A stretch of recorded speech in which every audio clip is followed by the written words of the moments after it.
Good morning, baseball fans. It's that time of the week again, Tuesday morning at 10 o'clock to check in and see, get the updates from the playoffs the week before, look ahead to this exciting week ahead.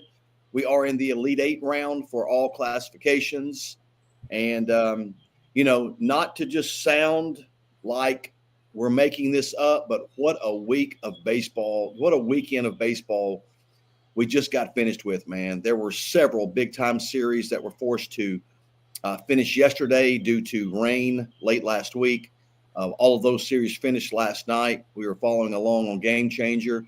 After getting out and about during the week, man, I'm telling you, just obviously, the deeper you go, the better off the games are. And that was absolutely true this past week in several series. And then we're looking ahead to this week, and man, there's some the possibility of some huge series this week as well. It's an exciting time. That's all you can say. We are, as we said last week, we are making our plans, schedule what games we're going to be able to get to. But we do want to, and I'll be honest with you, Austin and I are sort of blown away by this number as well. It is amazing that last week, between all of our combined social media platforms, there were over 31,000 listeners or viewers, I guess you could say, to the podcast. We appreciate all of you jumping on. We know that you have a vested interest. Most of you probably have a vested interest in a particular team in one of the 7 classifications, and some of you are probably just baseball people.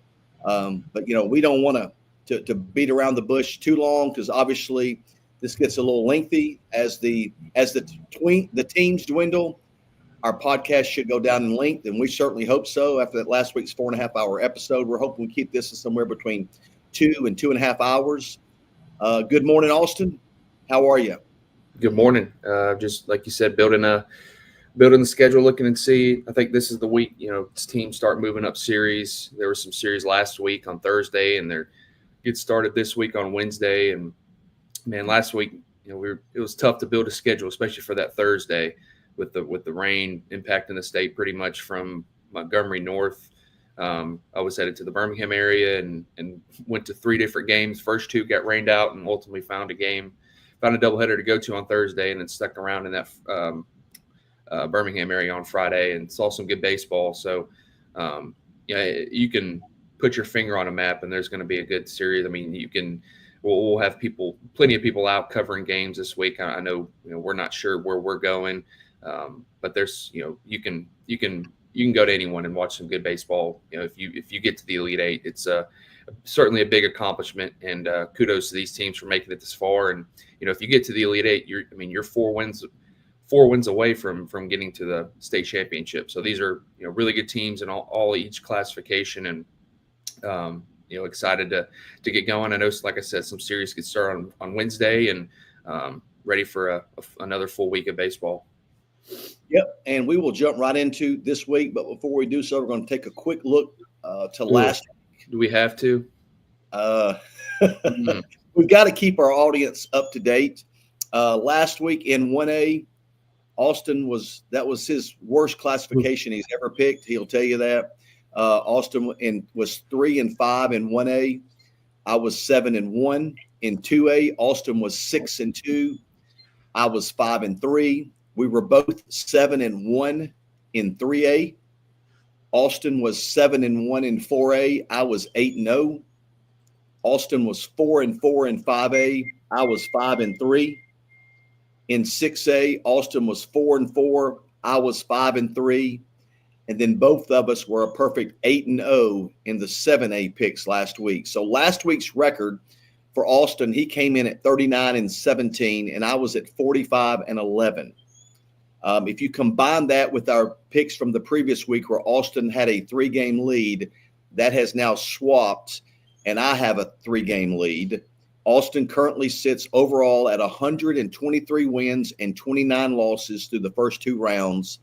And I have 126 wins and 26 losses through the first 2 rounds. So as we see, that can really change in a heartbeat. So, we're going to get started with our picks. We're going to break down. Before we start, we are not pulling for these. I mean, we are strictly doing this for fun. We do not pull for these teams whatsoever. So, yes, and please, I need to rehash what you just said, Austin. We could care less who wins any of these series. We want good baseball games. That's what we want. We don't want to go to a game that's 13-0. We like those 4-3 games. But man, let's go ahead and get started in 1A. Let me pull up my sheet here. All right, in 1A, we're going to start with a interesting matchup. You got number 1 ranked Hackleberg. They are at 27-7. They will be on the road at South Lamar. South Lamar finished the season ranked right outside our top 10. They currently sit at 16-12. Hackleberg swept Shoals Christian in the first round. And then this past week, as we highlighted last week, they did face number 2 Appalachian, excuse me. And they took 2 of 3 from Appalachian. That was one of the series that just ended yesterday. Hackleberg won the first game 3-2, lost game 2 4-1, and then defeated Appalachian 10-4 yesterday in that deciding game 3. Let's look at some of the standouts. Well, let's look at South Lamar. South Lamar has swept both of their opponents so far. In round 1, they swept Galesville, and then this past week they swept Athens Bible in 2 really tight games, 3-1 and 3-2.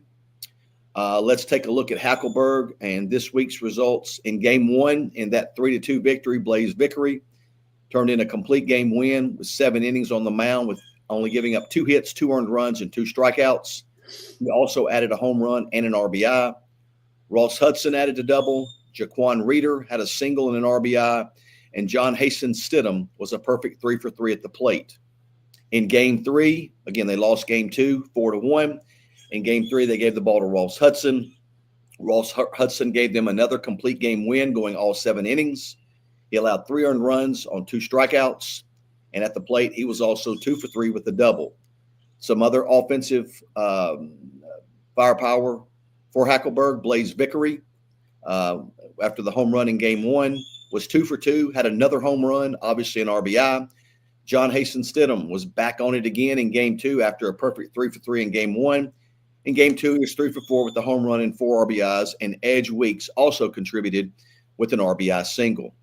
For South Lamar and their sweep of Athens Bible in game 1, Kai Krim got the win. He went 6 2/3, gave up a hit and a run, and struck out 9. Andrew Mordecai came in to get the save. He threw 1/3 of an inning and did not give up a run. He got the save.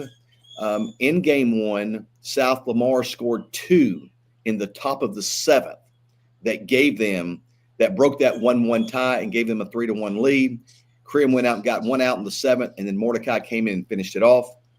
Offensively, Max Wright had a double that drove in the second run of the game there in the 7th. And Thacker Richards, he was 2 for 3, and he also had a double in that top of the 7th inning that drove in the 3rd run to give them that 3-1 margin. In game 2, another nail biter. Thacker Richards got the win, going 5 innings on the mound and scattered 5 hits, gave up 2 earned runs and struck out 8. And Andrew Mordecai came in and picked up his 2nd save of the day as he pitched the final 2 innings. He did not give up a hit, did not give up a run, did not walk anyone, and had 1 strikeout. Again, that was his 2nd save of the day. Mason Harden was 2 for 3, and Max Wright was 3 for 3 with 2 RBIs. So, man, you've got 2 teams meeting this week. South Lamar has absolutely handled business in the first 2 rounds with their sweeps of Galesville and Athens Bible. They will be welcoming Hackleberg, the number 1 ranked team, coming off, as we mentioned, one of the premier series this past weekend, that taking 2 or 3 from Appalachian. South Lamar's rolling right now. That's Krim and Richards are giving them dominant outings on the mound. Mordecai is a piece that they've got on the back end of games that they are very comfortable handing him the ball in the back end. I really like South Lamar, man, but I can't go against Hackleberg. Their body of work this year has been very consistent. We talk about Krim and Richards for South Lamar. Well, you can throw Vickery and Hudson in there as well because they've gone back. They went complete games in both of those wins this week. I'm going to go Hackleberg to advance to the Final Four this week. Yeah, I'm going to go Hackleberg too, but I would, I wouldn't want to say worry if you're a Hackleberg fan, but not to allow this to be a letdown spot, because you look at it, when the brackets came out 2 weeks ago, we even talked about it, that second round matchup in Class 1A between number 1 Hackleberg and number 2 Appalachian was definitely one to circle if both those teams got there, and event they both ended up getting there, and Hackleberg able to win that series in 3 games on a Monday. And now you're coming into this series where it may not be against a team that's ranked high, but you can throw rankings out of the window now. We're getting down to 18, so I'm going to go Hackleberg as well. But South Lamar is rolling; they're at home. It's if I'm a South Lamar fan, this is a good spot to play Hackleberg, coming off playing on Monday in an emotional Game 3 win. But I'm going to side with our number 1 ranked team on the road. I'm going to go with Hackleberg as well. I think it'll be a very good series, no doubt. And as you mentioned, man, South Lamar, they may be playing on house money right now. I mean, that's, they have nothing to lose, welcoming in the number 1 team in the state, and they'll be right there with them. It'll be a really good series. But moving on to our next series in 1A in the North, you've got number 5 Addison. They currently sit at 25-9. They will be on the road at Lynn. Lynn finished right outside the top 10. They currently have a 20-10 record. Addison in round 1 swept Skyline, very dominating. This past weekend, we mentioned that the competition would get much harder, and it did. Pickens Academy. Addison was able to win 2 of 3. They won game 1, 12-2, lost game 2, 4-1, and then won game 3, 15-1. So both of their wins were in dominating fashion. Before I go any further, when you're watching the Masters and they pipe in the bird sound, yeah, I don't even pipe that in. You can hear the birds out here in the back. So this is like the Masters. Hey, one thing I failed to mention too, we had a comment, and I meant to bring it up after I finished talking. The bracket challenge, with the games going yesterday, not finishing until like 7 or 8, and having to get those brackets ready, put them out, and getting ready for this podcast. All the bracket challenge results will be updated after the podcast, and we'll put out a post on social media letting everyone know when it's updated. But those will be ready shortly. Hope you're doing well, Andrew Owens. Hadn't heard from you in a while. Appreciate you reaching out there. But, yeah, those also will get those updated this week. Let's take a look at Lynn, or not this week, today. I apologize. Lynn swept Covenant Christian in round 1 and then swept Hubbardsville this past weekend. I think Hubbardsville was ranked number 10 or 9. Lynn beat them 6-2 and 7-4. This series will get started on Thursday at 4:30. We did not mention Hackleberg and South Lamar. We have not gotten a start time there. Again, it's updated. They play Friday at 4:30. Okay, all right. Then it must have just got it because I checked right before I jumped on the podcast. But let's take a look at Addison from this past weekend in their 2 of 3 win over Pickens Academy in game 1. Kaya Lake, mentioned that name last week as well. Complete game win, 7 innings, 4 hits, no runs, 6 Ks. He also added a double with 2 RBIs in game 1. There's the name again, Stone Talley. After a big-time week last week, Stone Talley in game 1 was 2 for 4 with 3 RBIs and 2 doubles. Caden Dyson was 2 for 4 with an RBI. Carter Pratt was 2 for 4. And Tucker Thompson had 2 RBIs and a single in that 12-2 win. As I mentioned, they dropped game 2 by a score of 4-1, but then returned in game 3 and again won in dominating fashion by a score of 15-1. They gave the ball to Stone Talley, went 5 innings. That was a complete game win. Gave up 2 hits, 1 earned run, and was 3 for 3 with 4 RBIs. Man, he has put together 2 really good weekends back-to-back for Addison. Jed Wilkins was 2 for 4 with 2 RBIs. Tucker Thompson was 3 for 4 with an RBI. Lane Stewart, 2 for 4, 2 RBIs and a double. And Jackson Williams was 2 for 4 with an RBI. Taking a look at Lynn in their sweep over Hubbardsville in game 1, Austin Dodd, a complete game win. Sounds like I've said that numerous times already about these arms. A lot of complete game W's, and I know coaches love that.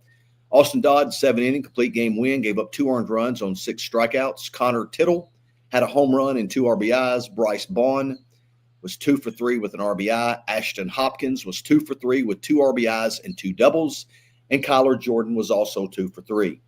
In game 2, Hunter Ellis, another complete game win, going all 7 innings on the mound. I know that's a 15-1 score, but they stretched it out in the 7th. He gave up 5 hits, 3 earned runs, and 7 Ks. Dylan Dunnigan was 3 for 4 with an RBI. Cade Key was 2 for 4 with an RBI, and Kyler Jordan also added a double in that 7-4 win. I said that was wrong. I got my scores mixed up. That was a 7-inning 7-4 game, not 15-1. My apologies.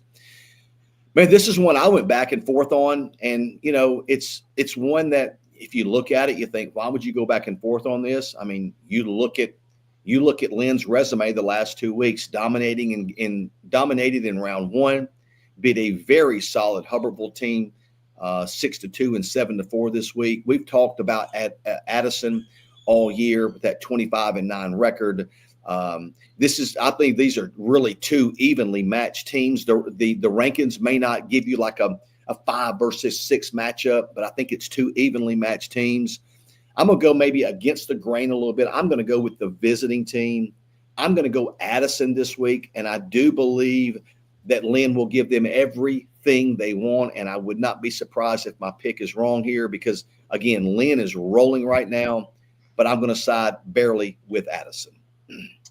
Yeah, I'm going to go with Addison. We've talked the last 2 podcasts. We're pretty high on Addison and giving them a bump up to number 5 in the last rankings. They've won 25 games in Class 1A.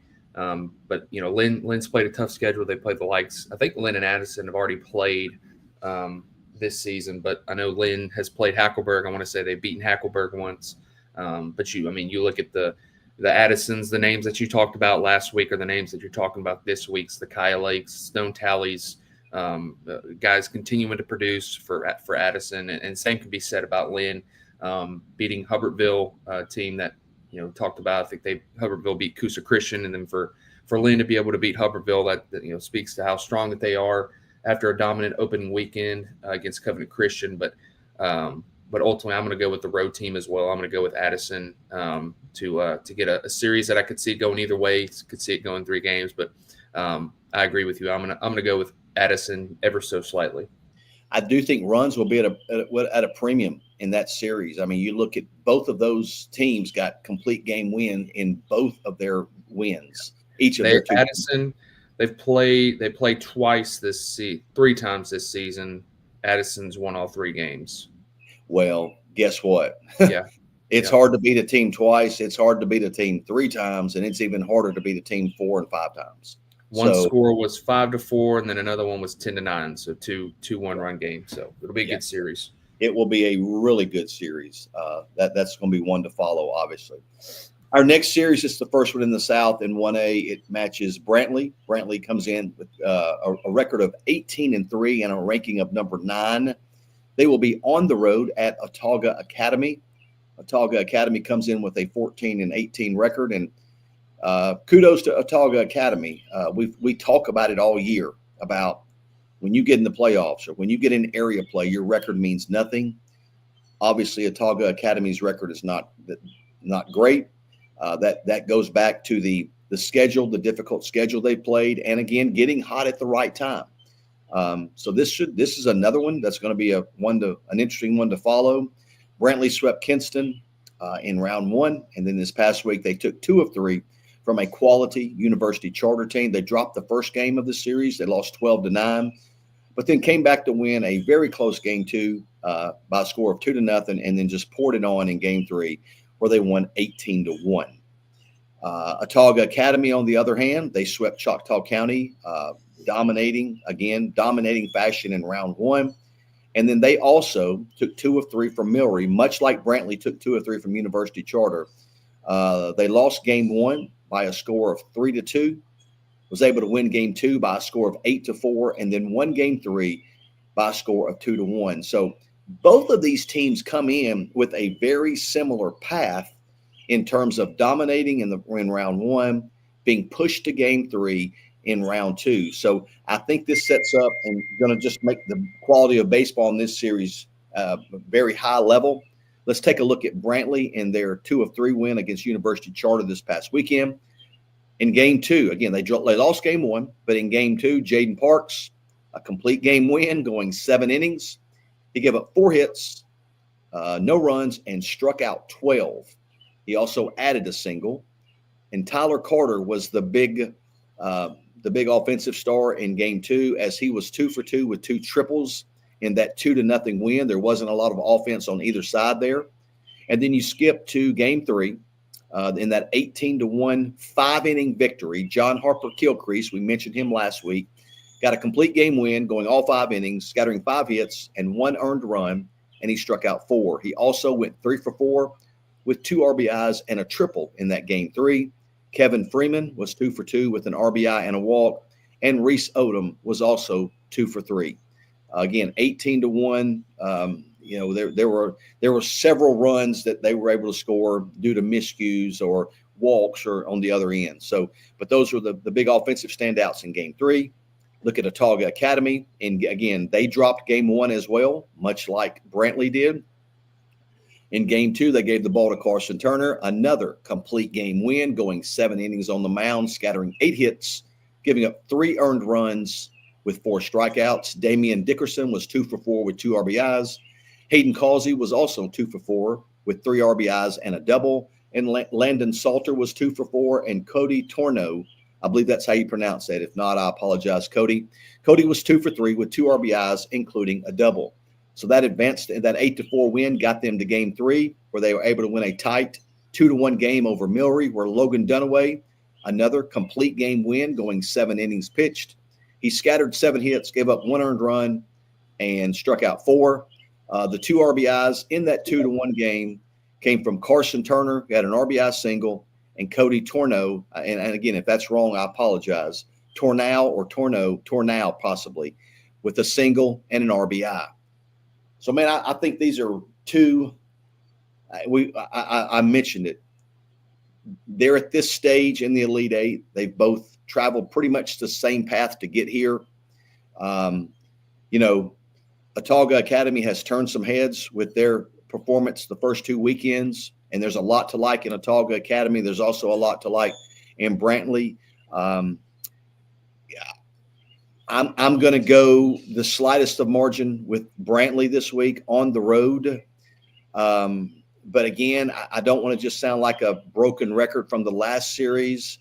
I think these will be 3 very low-scoring games. Again, I said 4 complete games, and all of those between Parks and Gilcrease for Brantley, and then Turner and Dunaway for Autauga Academy. It's got to feel good as a coach to know that you give the ball to a guy, and he might not necessarily be able to go all 7 innings, but he's going to get you late in the game. And I think both of these coaching staffs know that they've got arms that can keep them in any game. But I think maybe just a little bit more offense for Brantley. I'm going to go slightly with Brantley in this 1A matchup. I think we got it mixed up for Autauga Academy in the first series. I think I put the wrong team in there. Autauga Academy took 2 out of 3 against Maplesville in the first round. I think that was my mess up. They won 5-0 and then 5-2 in game 3. But it doesn't matter. They won, right? So that's all. They're still playing. That's all that matters. Yep. You mentioned it about Autauga Academy. And we went back and looked at it. Man, they've played in that Montgomery area. They've played the likes of Wetumpka, Trinity Presbyterian, Calera, all playoff teams in higher classifications, and it's really starting to pay off now. And looking at their series with Maplesville, those are, not giving up many runs. They're, being in those first 2 series, being pushed to 3 games, showing the ability to win in a variety of ways. And whether it's a high scoring game, that 2-1 game in game 3, I'm sure it was an intense, game 3 environment, and being able to win that series certainly speaks volumes. But then you look at Brantley, like you said, being able to win in different ways, scoring double-digit runs, or if it's that 2-0 win in game 2 this past week.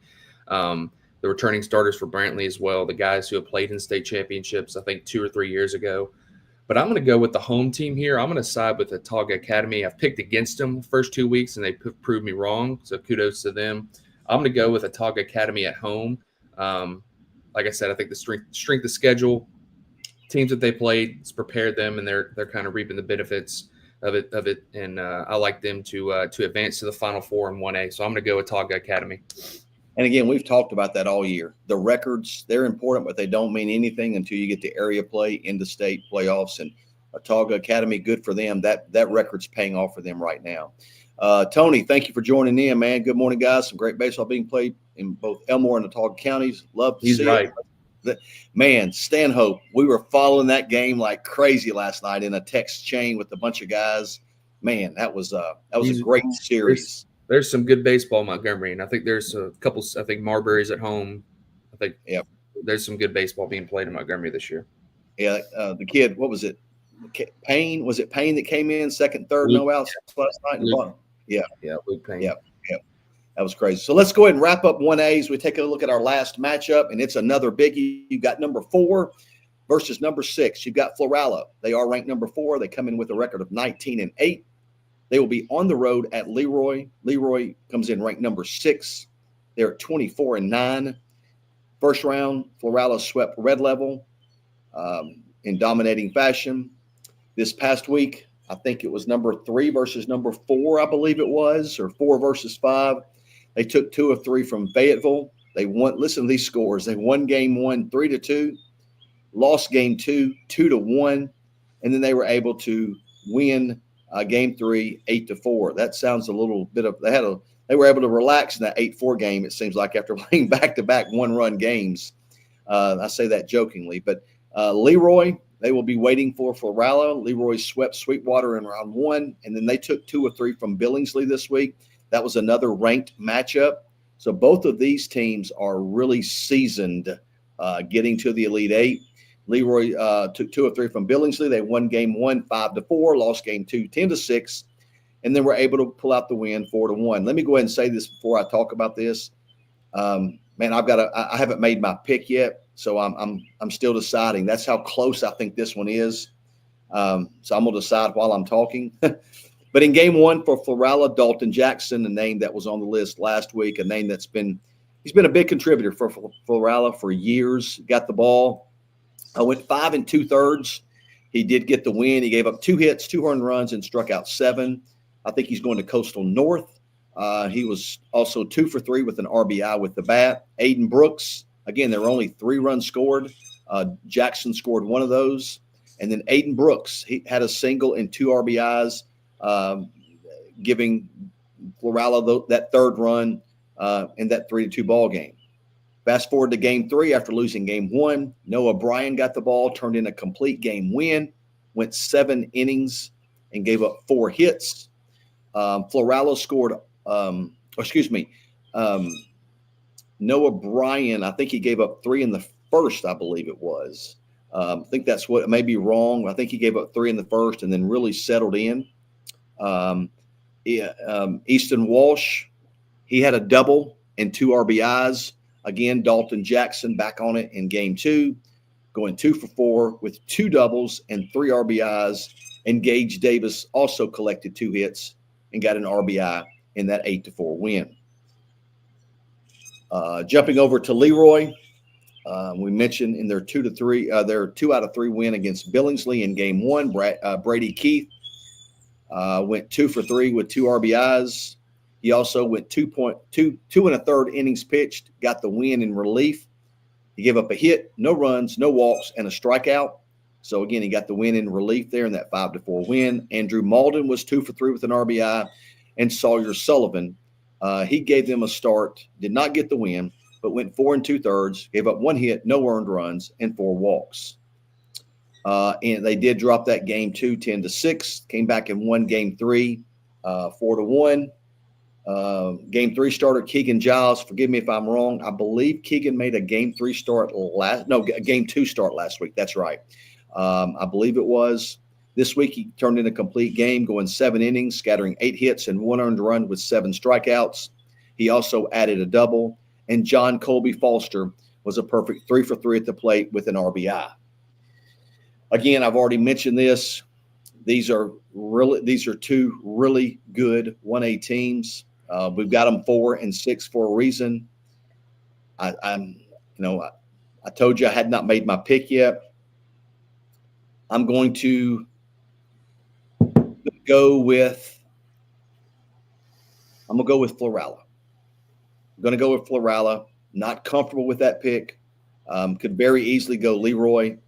I think this is one of the better series in the state. Again, I don't want to continue to say two evenly matched teams. There are a lot of similarities between these teams here. They both have been pushed to 2 out of 3 this past week against Fayetteville and Billingsley. They both played very good competition in round 2 and were able to escape and get to the Elite Eight. I'm going to go with Florala barely to win and advance to the Final Four. Yeah, I went back and forth on my pick as well. And ultimately, when I do that, sometimes I try to side with the home team. And Leroy being at home, Leroy's played. I went back and looked. We talked about it in our last podcast, the last 3 games of the regular season, with Leroy playing, I think, Orange Beach, Robertsdale, and another higher class team. And all those losses went 0-3, but those losses being by 1 run each. And the first 2 rounds kind of are impressive to me, being able to sweep the defending 1A state champs on the road, and then 2 out of 3 against Billingsley. Then you look at Florala, who's been one of the consistent top programs in 1A for the past few years. I picked Fayetteville last week, and they proved me wrong in that game 3. But I'm going to slide. I'm going to split this one with you. I'll go with Leroy again. I'll go with Leroy. I just think their body of work is really impressive, and so is Florala's. But in a matchup this close, which I think is this close, I'm going to side with the home team and be done with it, because, like you said, it's probably not a pick that you feel comfortable about either side. So, there's that Orange Beach, Robertsdale, and Elberta. So, and Elberta is making a deep run in 5A. So I'll go with Leroy. You'll go with Florala. We'll move on to Class 2A. The Elite Eight in Class 2A. Starting in the north, our first matchup, you have Vincent going on the road to Sumiton Christian, a matchup of number 1 versus number 2. Vincent being number 1, Sumiton Christian jumping up to number 2 in our last poll a couple weeks ago.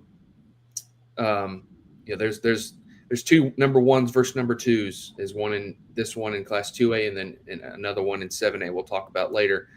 But you got to feel like this is, if not number 1, it's definitely number 2 of the biggest matchups in the state of Alabama this week. The series gets started on Wednesday at 1 o'clock at Sumiton Christian. I think a matchup you're possibly looking at going to. Looking at Vincent, how they got here. Vincent swept West End in the first round, 19-2 and 12-0. And then this past week took 2 out of 3 against North Sand Mountain, dropping game 1 5-9, and then winning game 2 14-1, in game 3 5-2. We'll start off with Vincent in that game 2, winning 14-1. Grayson Gould went 2 for 2 with a double and an RBI. Landon Archer added a pair of RBIs as well. Keller Finn had a hit and 2 RBIs, and then Kason Fields, Aiden Gassaway, and Aiden Poe had a hit and an RBI. They threw, I don't know if you went and looked at their game changer. I think Sumiton people are filling up the comments, baby. Vincent went out and scored like 7 or 8 in the first inning, and then Pope threw like an inning or 2, and they pulled him. They ended up winning that, and I think it was 3 or 5 innings. And then they brought Poe back in game 3. He faced 5 hitters in game 1, struck out all 5, and then I think they were up by a big margin. Saved him for game 2. And then in that game 2, the 5-2 win, he went 7 innings, giving up 6 hits, 2 runs, 1 walk, and 12 strikeouts. So for the series, he got the winning game in game 1. He got the win in game 2 and in game 3. So he went 2-0 through 8 2/3, 6 hits, 2 runs, 1 walk, and an impressive 17 strikeouts, which has become the norm for Aiden Poe if you've been following 2A baseball for the last 4 years. Some offensive stars in that game 3 win for Vincent. Aiden Gassaway once again was 2 for 3 with an RBI, as was Landon Archer and Ethan McElrath. They both went 2 for 3 with an RBI. Keller Finn was at it again with an RBI double, and then Lane Mims down towards the bottom of the order provided some production, adding a hit and an RBI.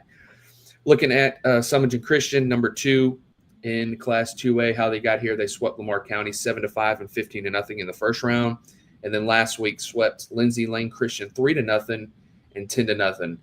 So the last 3 games, they have yet to give up a run after that 7-5 winning game 1 in the first round. They've won game 2 of the first round 15-0, and then 3-0 scored, 3-0 and 10-0 scores this past week. I know you were there for some of that series this past week against Lindsay Lane. In that 3-0 win in game 1, Austin Hubbard was really the star of the show, both on both sides of the ball. On the mound, he went 7 innings, gave up just 3 hits, no runs, 3 walks, and struck out 14. And then at the plate, he added a 2-run home run. So that's where they got 2 of those 3 runs. And then in game 2, Reed Cornelius back on the barrel. He's had a big couple of weeks in the playoffs. Their catcher, he was 2 for 3 with a double and 5 runs batted in. Austin Scobie added a 2-run home run, and then Austin Hubbard once again drove in a run on a hit in that 10-0 run rule win to punch their ticket to the Elite Eight. Ooh, this is a tough, obviously big time pick to make. Did you mention Colton Glass there in game 2? Oh, I must have forgot to put him in there. Yeah, that's fine. Yeah, but I'm sorry, I wasn't trying to call you out, but yeah, he Colton Glass 7 innings, 5 inning, did not give up a run. He went 5 innings, 2 hits, no runs, 2 walks, and 9 strikeouts. So there you go. Sorry, not trying to put you on the spot, Austin. Yeah, impressive for the freshman who's got it done. As I catch up over here in our Sumiton Christian people. Like I mentioned, one of the biggest matchups in the state this week. I'm gonna go with Sumiton Christian at home. I like the Eagles playing really well as of late. Like I said, four games, they've only given up 5 runs, but the competition is going to continue to ramp up as it did last week. Competition takes a big step up this week with Vincent coming into town. Led by Aiden Poe, Landon Archer on the mound, 1-2 punch, and then offensively that kind of 1 through 9 has kind of been able to produce in different parts of the lineup. But I'm going to go with Sumiton Christian here. Another matchup where you don't feel great about your pick, but you just pick one and be done with it. I'm going to go with the Eagles at home. You're right. Pick one and be done with it. That's a great way to put it. These are 2 teams that we've talked about all year and just love both of these teams. I think they're sort of mirror images of each other. Both of them, I think, have 6 or 7 starters that are seniors. Both of them, you talked about the pitching. We mentioned it in a 1A matchup. Runs will be at a premium, man. This may be the best overall pitching matchup in the state this year in terms of not this year, this weekend, in terms of depth for both of these teams. We know Aiden Poe. We don't need to go over, his statistics. Landon Archer is a young arm that is really good from that lower 3/4 slot for Vincent. Then you go to the left-handers there, Hubbard and Glass at Sumiton Christian. This is going to be it may be 2-1, 1-0 games. I mean, I don't think either team's going to score a ton of runs in any of the games. I'm going to go barely with Sumiton Christian.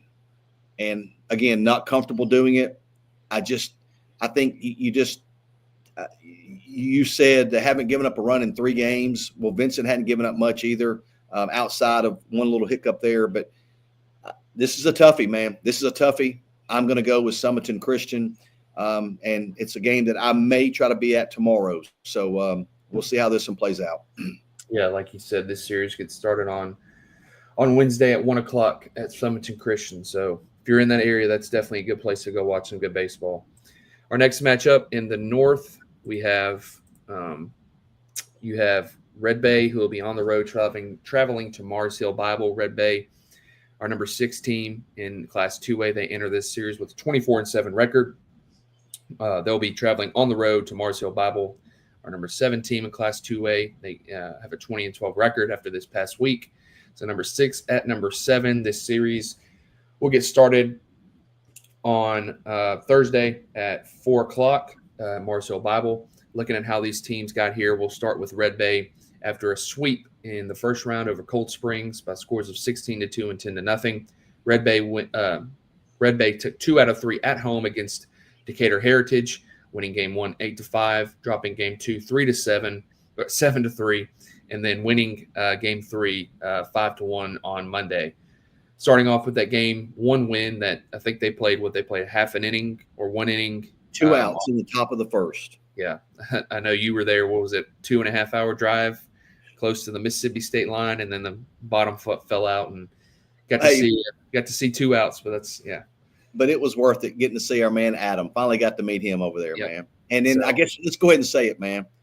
We pull up to park at Talladega on Sunday, and parking right beside us is a nice family from Red Bay, Alabama. We got to talking to them, and I told them I had just been in Red Bay a couple days earlier. They were actually at the game. So, small world, man. Yeah. So looking at that 2 out of that series where they took 2 out of 3 against Decatur Heritage, starting off with that game 1 win, abbreviated. There you go. But looking at that game 1 win, 8-5, starting on, what was it, Thursday, and then moved to Friday, or Friday moved to Saturday? It's all run together now, man. I think it was Thursday to Friday, then eventually Saturday. Yes. But the real star of the show in game 1 in that 8-5 win was Ty Reynolds. At the plate, he went 2 for 4 with a double, a home run, and 4 RBIs. He also threw a complete game on the mound. Dallas Terrell, man, it seems like he's going 3 for 3, 2 for 3 consistently for Red Bay. He was 3 for 3 with a double and an RBI in game 1.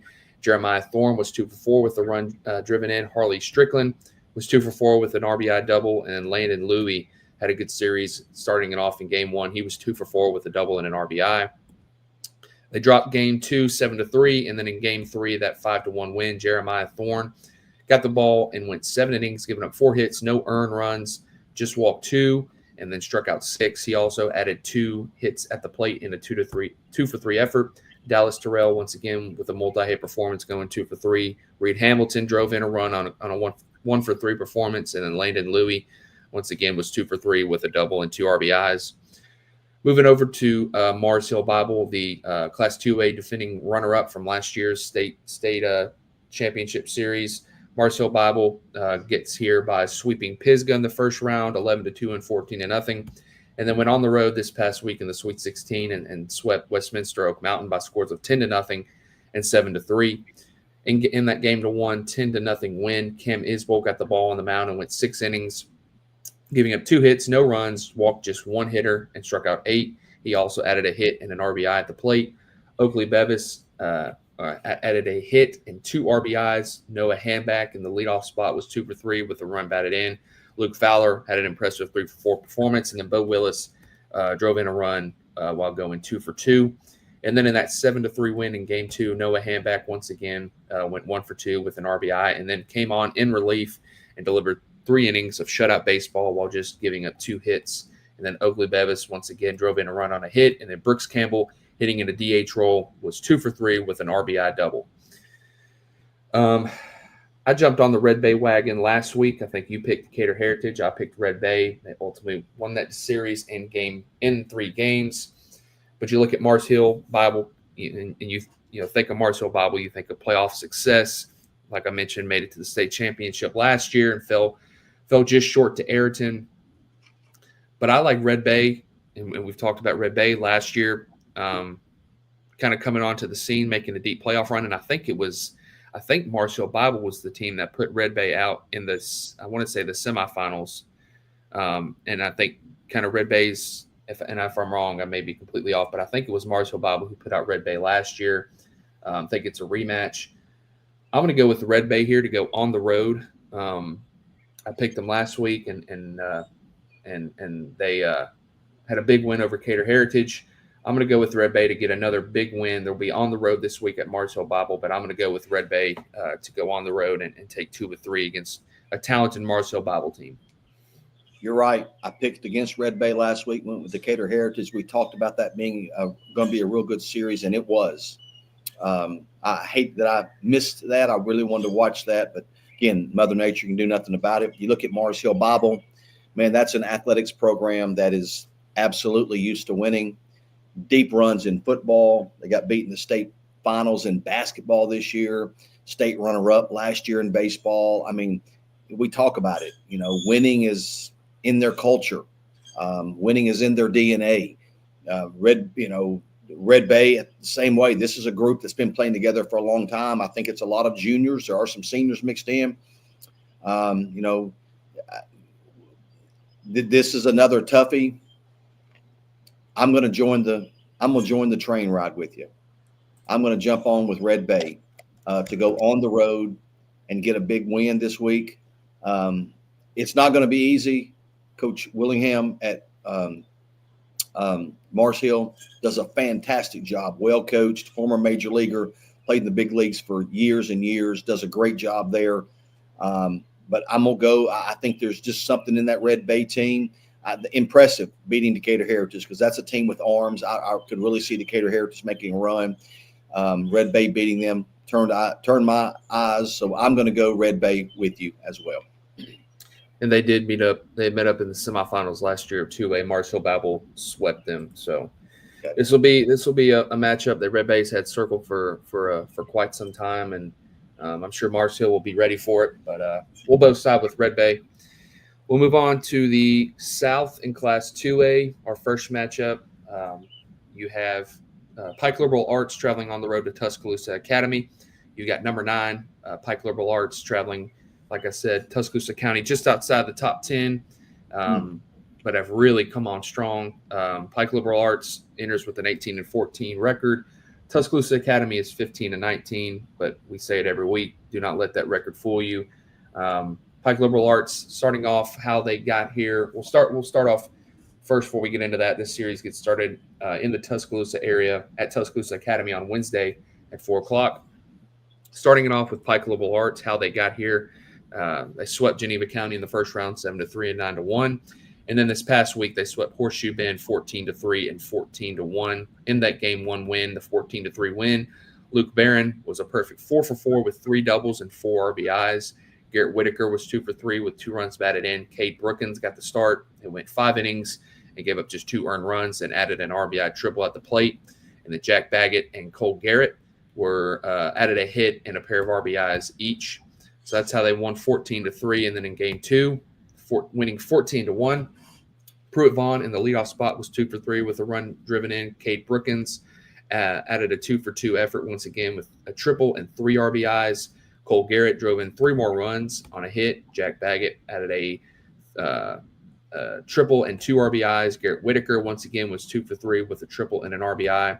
And then Luke Barron on the mound went 3 innings, gave up 2 hits, no runs, 4 strikeouts, and added a double at the plate. And I think he just committed to the University of Mobile. So congrats to him, and a big week for him at the plate and on the mound. Looking at Tuscaloosa Academy, after a first-round sweep over Lochapoka, winning 15-0 and 18-0, the competition really stepped up this past week. They took 2 out of 3 on the road at Ayrton. They dropped game 1 11-1, turned around in game 2 and won 5-3, and then won the deciding game 3 on Saturday, I believe, by a score of 11-9.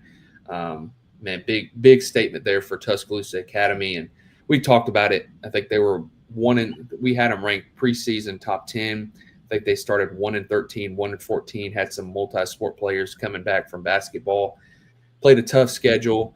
And then you look up kind of past the halfway stretch, getting into area play, and Tuscaloosa Academy's kind of got it rolling again, rolling again, and now they're playing their best baseball into the playoffs.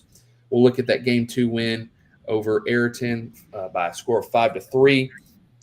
Ayrton actually held a 3-2 lead into the bottom of the 6th, with Tuscaloosa Academy being the road team. In that game 2, they served as the home team. They trailed 3-2 in the bottom of the 6th, scored 3 runs. Russell Cole had a big 2-run home run. Wes Murphy was 2-for-3 with an RBI. Caleb Colgrove added a hit and an RBI, and then on the mound, Ellis Hammeter went 7 innings, gave up 6 hits, just 1 earned run, and struck out 3. Also added a hit at the plate. And then in game 3, they trailed once again. So they had their backs up against the wall in game 2 and in game 3. In game 3, they trailed 7-4 in the 5th, and then scored 3 runs in the bottom of the 5th, 1 run in the bottom of the 6th, and then 3 runs in the 7th to win. That top of the 5th, 6th, and 7th. They were the away team to end up winning 11-9. Some standouts: Ellis Hammer once again was 3 for 4 with a pair of doubles, a home run, and 3 RBIs. Preston Lancaster was 2 for 2 with 2 runs batted in. Mark Norris had a big home run early in the middle of the game, tied up 7-7. He went 2 for 3 with a home run and 3 RBIs. And then Mills Turnip Seed added a solo home run as well. I'm gonna ride with Tuscaloosa Academy at home. I think the likes of Ellis Hammer is probably one of the I don't know if underrated is the right word, but we've seen him at a couple of our events over the past year. Really impressed with him. I know he's a multi-sport player. Preston Lancaster is I think led the state this past year in passing yards on the gridiron. So he's an athlete and can get it done. And then just contributions from a whole bunch of other guys, their ability to drive the ball in the yard. Russell Cole with a home run, Mills Turnip Seed, Mark Norris, all with home runs. I like the momentum that Tuscaloosa Academy has. They'll be at home this week. I'm going to go with Tuscaloosa Academy. You said it, the word momentum. Baseball is a momentum sport. I am going to go with Tuscaloosa Academy as well. 3 or 4 weeks ago, I would have never seen myself taking Tuscaloosa Academy, but they have absolutely turned the corner, and they are as hot and playing as well as anybody in 2A. Pike Liberal Arts has absolutely rolled through the first 2 rounds. It's a team that we've liked. What was it? Was last year their first year in AHSAA? Or 2 years last year or 2 years ago, one of the two. I think it was 2 last years year. ago. Pike Liberal Arts was last year. Okay. I thought you were talking about Tuscaloosa Academy. Okay, yeah. These are 2 teams that have jumped from the AISA to AHSAA, and both of them have more than held their own in baseball and in other sports. I think maybe Pike Liberal has handled everything they're supposed to handle so far. I'm going to, like you, I'm going with momentum. I'm going to go with Tuscaloosa Academy simply at home, and they have just been rolling of late. So give me Tuscaloosa Academy as well. Again, another one where if I'm wrong, I will not be surprised. Our last matchup in Class 2A, you have Reeltown. We'll be traveling on the road down to the Dothan area, down to Cottonwood. Reeltown finished just outside the top 10 in our final Class 2A poll. They enter with an 18-11 record. They'll be on the road, like I said, traveling down to Cottonwood, who finished at number 8 in our most recent 2A poll. Cottonwood enters with a 21-5 record. Looking at how both these teams got here, before we get into that, this series gets started on Wednesday at 4:00. Looking at how both teams got to this point, starting with Reeltown. In the first round, they took 2 out of 3 against Isabella, winning 11-1, dropping game 2 6-5, and then won game 3 13-3. And then this past week in the Sweet 16, man, a big win, big series sweep at home over GW Long by scores of 2-0 and 4-1. So not giving up many runs, especially to a powerhouse GW Long team. We'll start off in game 1. In that 2-0 win, Jamarcus Smith, one of the top pitchers, one of the top sophomore pitchers in the country. He went 5 innings of no-hit baseball, gave up no runs, and struck out 8. And then he also added a solo home run at the plate. Reed Wood also was a standout at the plate. He went 2 for 3 with a solo home run. And then I believe it was Hudson Lewis, their shortstop, who came in and got went the last 2 innings, went 2 innings, 3 hits, no runs, 3 strikeouts. And then in game 2, winning 4-1, Hagan Lewis went 7 innings, gave up 5 hits, just 1 run, walked 1 and struck out 2. Jamarcus Smith once again was 2 for 3, drove in a run. Slade Carlton drove in 2 runs on a double, and then Brody Smith added a single and a RBI. Looking at Cottonwood in their series win over, they swept Zion Chapel in the first round 7-1 and 3-0. And then last week in the second round, they swept Randburn by scores of 7-6 and 13-0. I think they fell behind pretty early in that first first couple of innings against Ranburn, but were able to come back and win 7-6. Looking at some of the standouts from that game, you have Taylor McCord, who went 2 for 4 with an RBI. Ethan McNeil also was 2 for 4 with an RBI. Taylor Booker was 1 for 3 with an RBI. And then Austin Miller went 7 innings in a complete game performance, gave up 5 hits, 2 earned runs, struck out 9, and then added a hit at the plate. And then in game 2, it was all Cottonwood winning 13-0. Braylon Morris, once again, I think he threw a no-hitter last week. I'm not entirely sure, but he threw a no-hitter again this week. He went 7 innings, obviously no hits, no runs, 1 walk, struck out 10, went 2 for 5 at the plate with a triple and an RBI.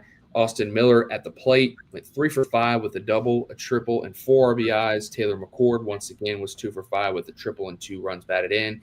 Evan Morris was 4 for 4 with a run batted in. And then Cleet Meadows added a 2-hit performance and 4 at-bats. He also drove in a run.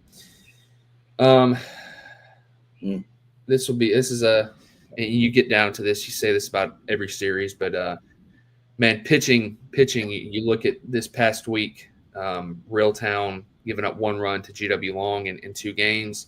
You look at Cottonwood. I think I want to say Cottonwood kind of kicked it around early in the first game against Ranburn. Austin Miller has been really good in game 1 all year long. He settled down and was able to go the distance in game 1. So a little hiccup there. And then Braylon Morris is one of the top pitchers in 2A. This is definitely 2 teams that come in, strength being their pitching. I know, man, game 1 and 2, that's a tough 1-2 punch with Cottonwood, with Austin Miller and Braylon Morris.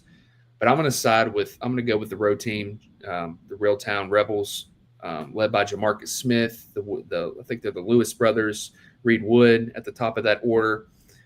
You beat GW Long in the playoffs, and you've made a big statement, and I'm going to go with Reeltown on the road. Yeah, you said it. The word is pitching here, man.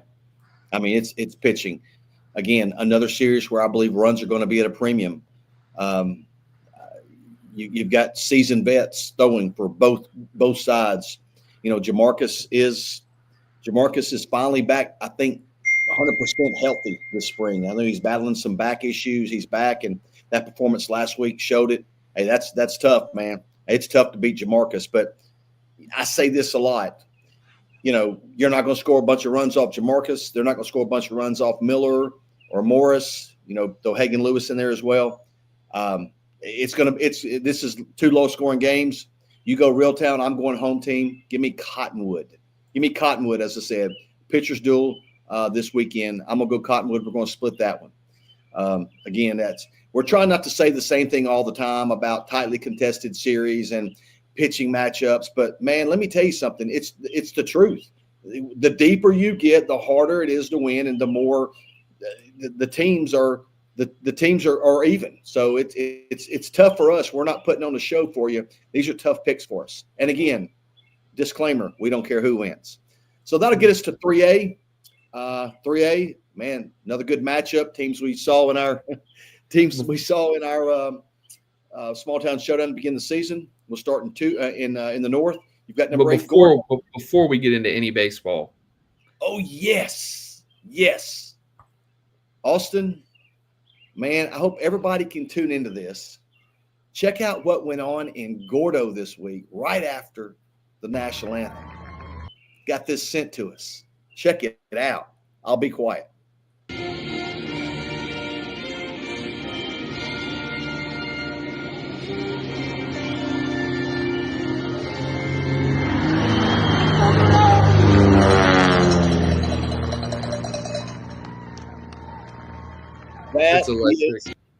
That is awesome. Play it one more time.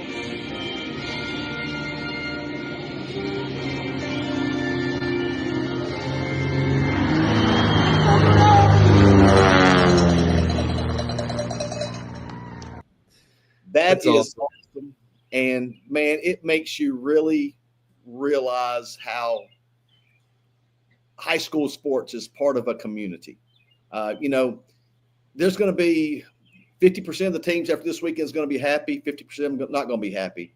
But you got to take a step back sometimes and enjoy the ride and enjoy the moments. And we haven't we haven't forgotten, Gordo people. We expect that flyover next year for the Small Town Showdown. You said it's coming, so we're looking forward to it. Special, that was John Russell sent us that video, so appreciate John Russell sent us that video. Thank you for giving credentials, Austin, so we don't get sued. So, yes. But our first matchup is the Gordo Green Wave, ranked number 8, coming with a record of 22-13. They've beaten 2 really good teams to start out. They swept Piedmont and took 2 of 3 from Collinsville this weekend. They won game 1 12-1, lost game 2 13-3, and then was able to win a nail biter, hang on and win a nail biter 6-5 in game 3. They are on the road at Whitesburg. Whitesburg comes in ranked number 10 with a 22-10 record. They have swept both of their opponents so far. In the first round, they swept Colbert County in dominating fashion. Last week, they swept J.B. Pennington 5-4 and 12-1. Before I get into the talking about what went on this week, I do want to tell you that I just found out that game that series is now going to begin on Wednesday at 4:30, not Thursday. They've moved it up to Wednesday. Someone just reached out and let me know that there is some rain projected over the northern half of the state on Thursday, so they've gone ahead and moved that to Wednesday. So it'll get started tomorrow. Let's take a look at Gordo. The Green Wave led in game 1 by Jace Neal, his usual self on the mound. He didn't go as far as normal, and that's because there was such a commanding 12-1 win. He went 3 2/3 innings pitched, getting the win. He only allowed a hit and 1 earned run on 4 strikeouts, while also collecting 2 hits and an RBI. Shortstop Rainer Russell was 2 for 3 with an RBI double. John Driver was also 2 for 3. He collected 3 RBIs in the 12-1 win. In game 3, that 6-5 win over Collinsville, Landon Taylor came in relief. He got the win in relief by tossing the last 1 1/3 innings. He gave up 3 hits, no runs, and 1 strikeout. He also added an RBI single. Curtis Brook, Wes Pate also had 2 RBIs, but Curtis Brook had a big day at the plate as he was 2 for 4 with an RBI, and he collected that game-winning hit in the bottom of the 7th, the walk-off win for Gordo to send them to the Elite 8. So big hit there for Curtis Brook. That's how Gordo got here. Austin, I don't know if you stepped away from your computer or not, if you heard me. This series has now been moved to tomorrow at 4:30. I just got word there's some rain in the northern half of the state, so they moved it up to tomorrow. Looking at Whitesburg Christian, we said they swept J.B. Pennington last week in game 1. Luke Holbrook, complete game, 7 innings pitched, scattered 5 hits, and gave up 4 earned runs with 15 strikeouts. He also homered and drove in 2 runs. In game 2, Caleb Robinson in that 12-1 win, another complete game outing. This one only went 5 innings with 1 hit, no runs, and 8 strikeouts. Luke Holbrook was 2 for 3 with a double and an RBI after homering in game 1. Kaysen Hill also had a big 2 RBI double, and Joseph Hages had a single with 2 RBIs. This is an interesting series. Saw both of them in the Small Town Showdown. I like that pitching matchup in game 1 between Neal and Holbrook. That's going to be one to follow, one to watch. Man, this is a hard pick. Difficult to decide which one. Love both of these teams. I've enjoyed getting to follow both these teams, get to know all their fans this year. Man, I'm going to go Whitesburg Christian. Simply being at home, I think that plays a factor here. Again, Holbrook and Neal, that very well may decide the series. 2 aces going at it, 2 legitimate bona fide aces going at it in game 1. Caleb Robinson's been throwing well for Whitesburg Christian. I'm going to go Whitesburg Christian. Possibly that pitching depth may give them a slight advantage. Give me the Warriors. Yeah, I'm going to go with Whitesburg Christian as well. Like you said, led by Luke Holbrook, but Caleb Robinson, I mean, Holbrook struck out 15, gave up 4 runs, but then you look at Caleb Robinson, gave up 1 hit, shut out 8 strikeouts. So he threw as good, if not better. So those 2 arms at the top of that rotation are really leading that pitching staff. You talk about Luke Holbrook at the plate, what he provides. You didn't even mention, and not saying you left him off, but we didn't even talk about, Andrew Summers, Chase Utley, guys who contribute for them big pieces. I'm going to go with Whitesburg Christian as well. But Gordo, a traditional powerhouse in the state of Alabama. Was really impressed with them. Was impressed with both these teams at our small town showdown, getting to see them. But I'm going to go with Whitesburg Christian, especially being at home. I like Whitesburg Christian to advance to the Final Four. Yeah, we gave a lot of shout out to those Gordo people, man. Really gotten to know them, and they hope they bring that cooler, and won't be able to do the flyover. But I'll say this for Whitesburg Christian, they got the state's best bat boy in their dugout. So I'll leave it at that. So moving on, our next matchup in the North. And when we started this, I had not seen a start time for this. Austin, you may have seen something before since we've started. But you've got number 3 Winfield. They come in with a record of 30-6. They will be on the road at Vinemont. Vinemont finished right outside of our top 10. They come in with a record of 26-10. Let's take a look at Winfield. Winfield swept Glencoe. Winfield's Facebook posted they start Friday at 4:30. Okay, it is now Friday at 4:30. This starts Friday at 4:30. Winfield swept Glencoe in round 1, and then swept a quality Lauderdale County club this past week, winning by scores of 9-2 and 15-5 in 6 innings. Let's take a look from this past weekend. Kyson Key in game 1 went complete game, 7 innings, scattered 5 hits, 2 earned runs, 9 strikeouts. He also had a double, an RBI double. Brady May was 2 for 3 with 2 RBIs. He was also walked twice. Walt Heineke was 2 for 4 with a triple and 3 RBIs. Brandon Whitley was 3 for 4 with a double and an RBI. And Spencer Haney was 2 for 3 with an RBI in that 9-2 win in game 1. In game 2, Brady May, after his offensive exploits in game 1, got the ball. Complete game win, going 6 innings. This one was 10-run after 6. He scattered 8 hits, gave up 4 earned runs with 6 strikeouts. Again, Brandon Whitley continued to swing it well, going 4 for 5 with a double and 5 RBIs in game 2. Kyson Key, after that big win in game 1 on the mound, went 3 for 4 with an RBI. Braden McCaleb was 2 for 3, and Walt Heineke again with a double and 3 RBIs. So Heineke had 6 RBIs over the 2 games. You take a look at Vinemont. Vinemont, this is one of those series that just finished yesterday as they took 2 of 3 on the road at Phil Campbell.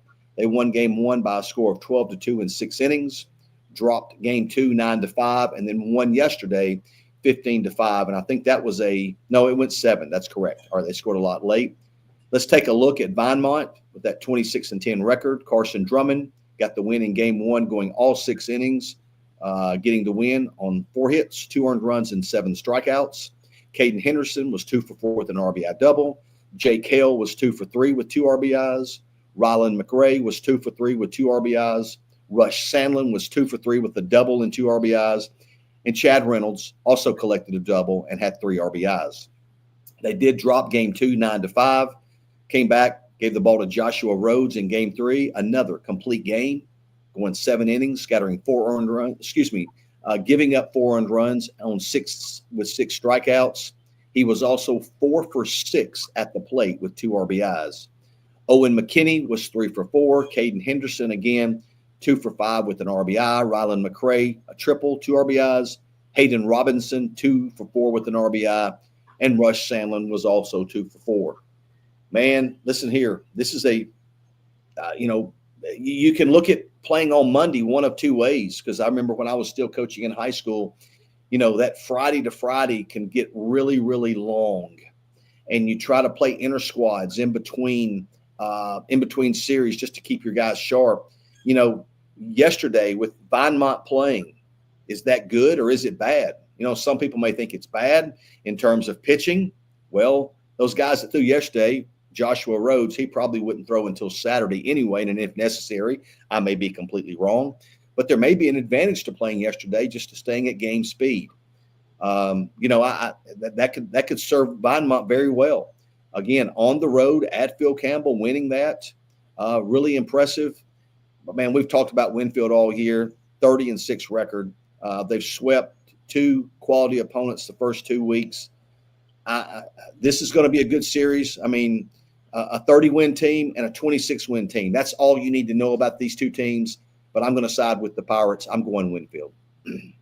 Yeah, hard not to go against Winfield as well. I'm going to go with them. You talked about it, a combined 56 wins between these 2 teams, teams that have had success. But I'm going to go with Winfield. It'll be tough to go on the road What's sure to be a good playoff atmosphere. But I like Winfield as well, getting strong efforts on the mound, and then up and down that order. It seems like guys producing with multi-hits each game. I'm going to go with Winfield to go on the road. Another game matching two teams with a combined 56 wins. You've got number 1 Prattville Christian at 32-2. They are on the road at number 6 Lee Scott Academy, who has been as hot as anybody in the second half of the season. Lee Scott comes in with a record of 24-11.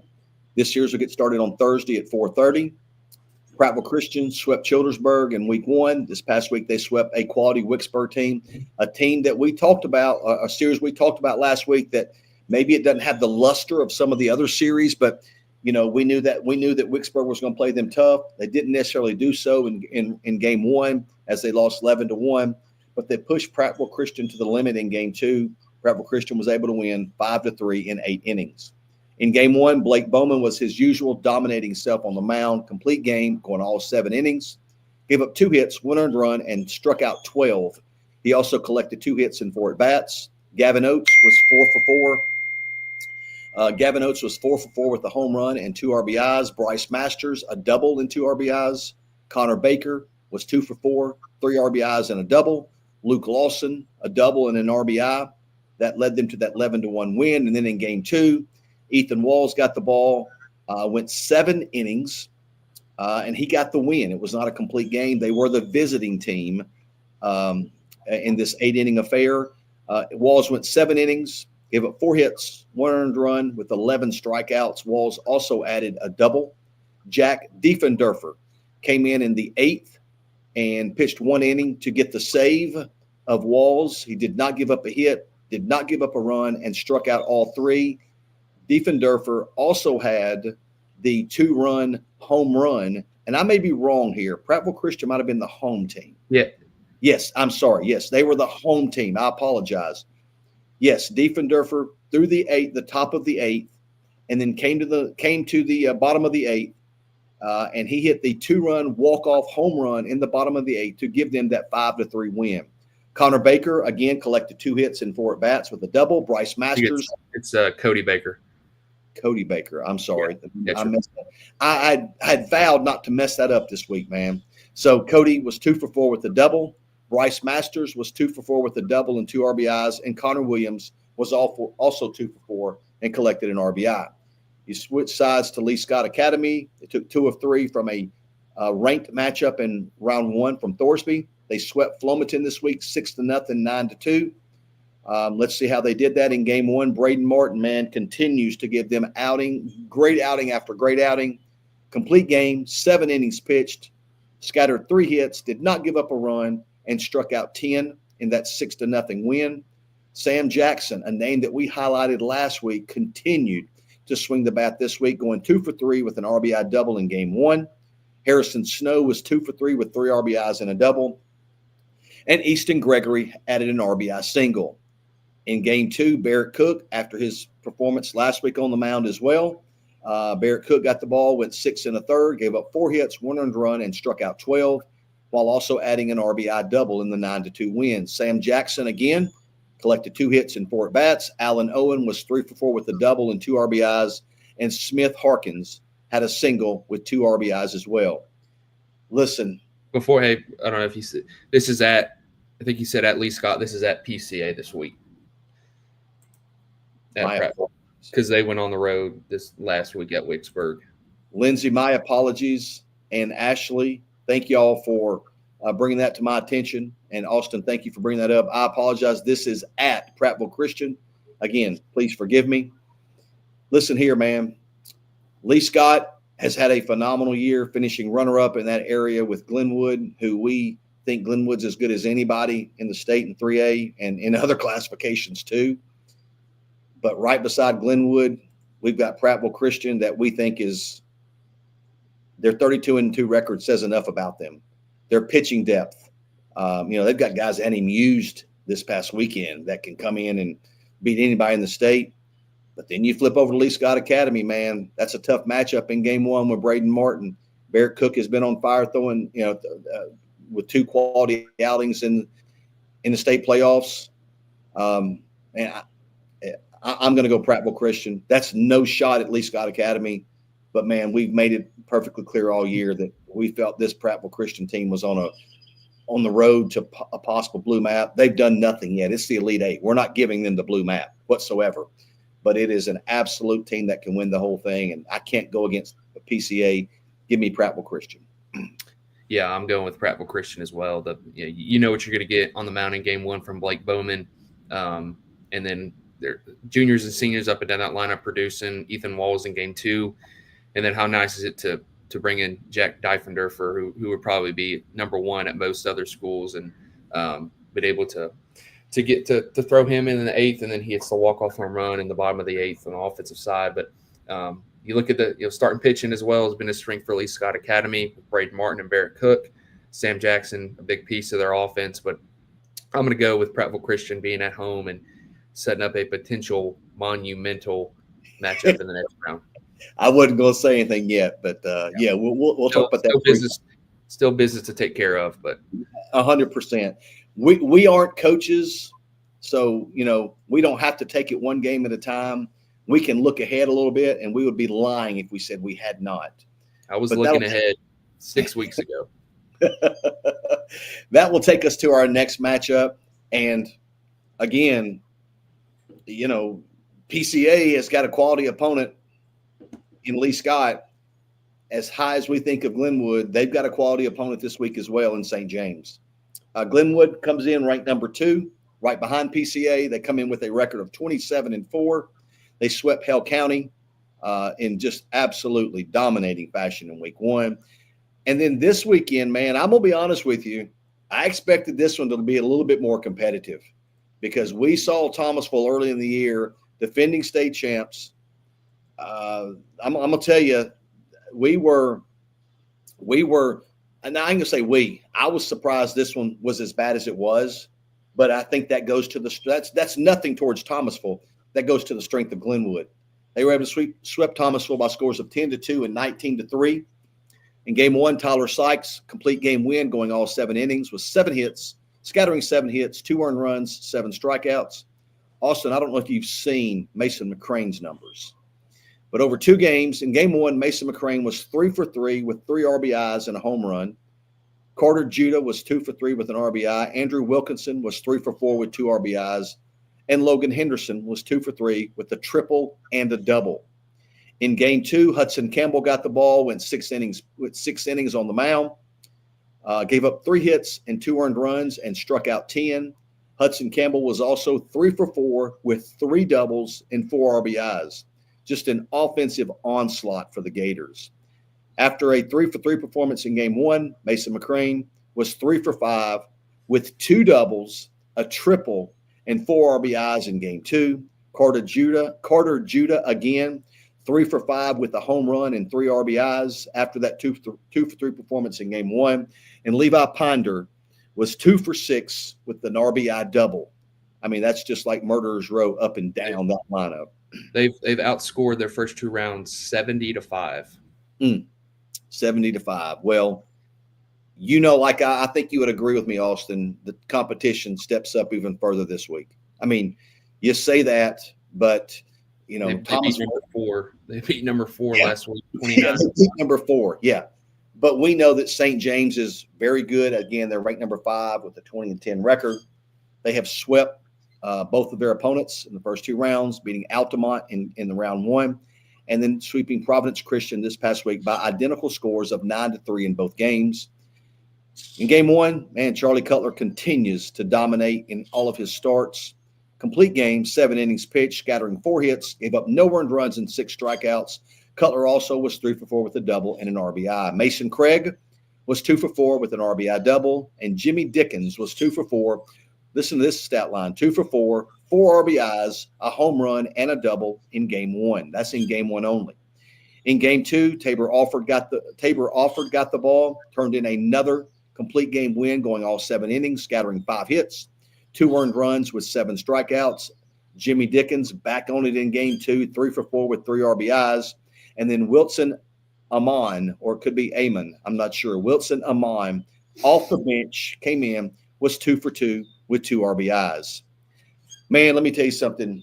we do not try to speak ill or be disrespectful towards any team on our podcast, and especially this late into the playoffs, because all 8 teams in every classification deserve to be right where they are. And St. James is a team that we've talked about all year long. You've seen them a couple times, and you told me how impressed you were with them. Cutler gives them a bona fide number 1, and then you give it to Offord in game 2.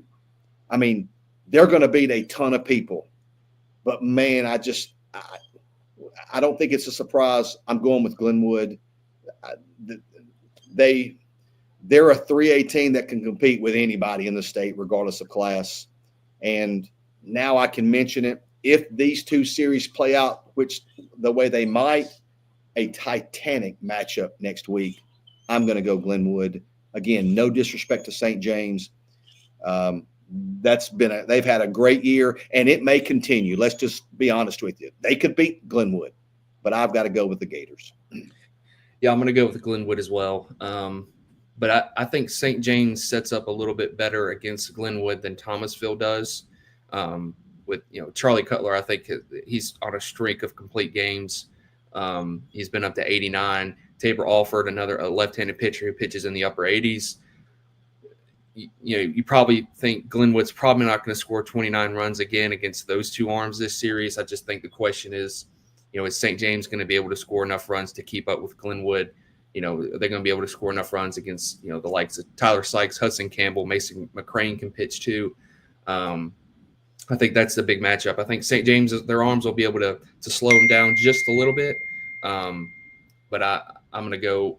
Ultimately, I think it's Glenwood. A little too much Glenwood. I think their offense kind of is obviously very impressive. You read off those stat lines. But I like you. I'm going to go with the Gators to advance to the Final Four in Class 3A. And that'll move us on to Class 4A. Let's throw up this bracket. We'll get started up here in the north. Our first matchup, you have Central Florence. They'll be on the road traveling to Etowah. Central Florence is number 9 in Class 4A. Etowah comes in with the number 2 record. Central Florence is 24-13. Etowah is 24-12. So two similar records going at it here in the Elite 8 in Class 4A. This series will get started on Thursday at 5 o'clock in Atala, Alabama at Etowah.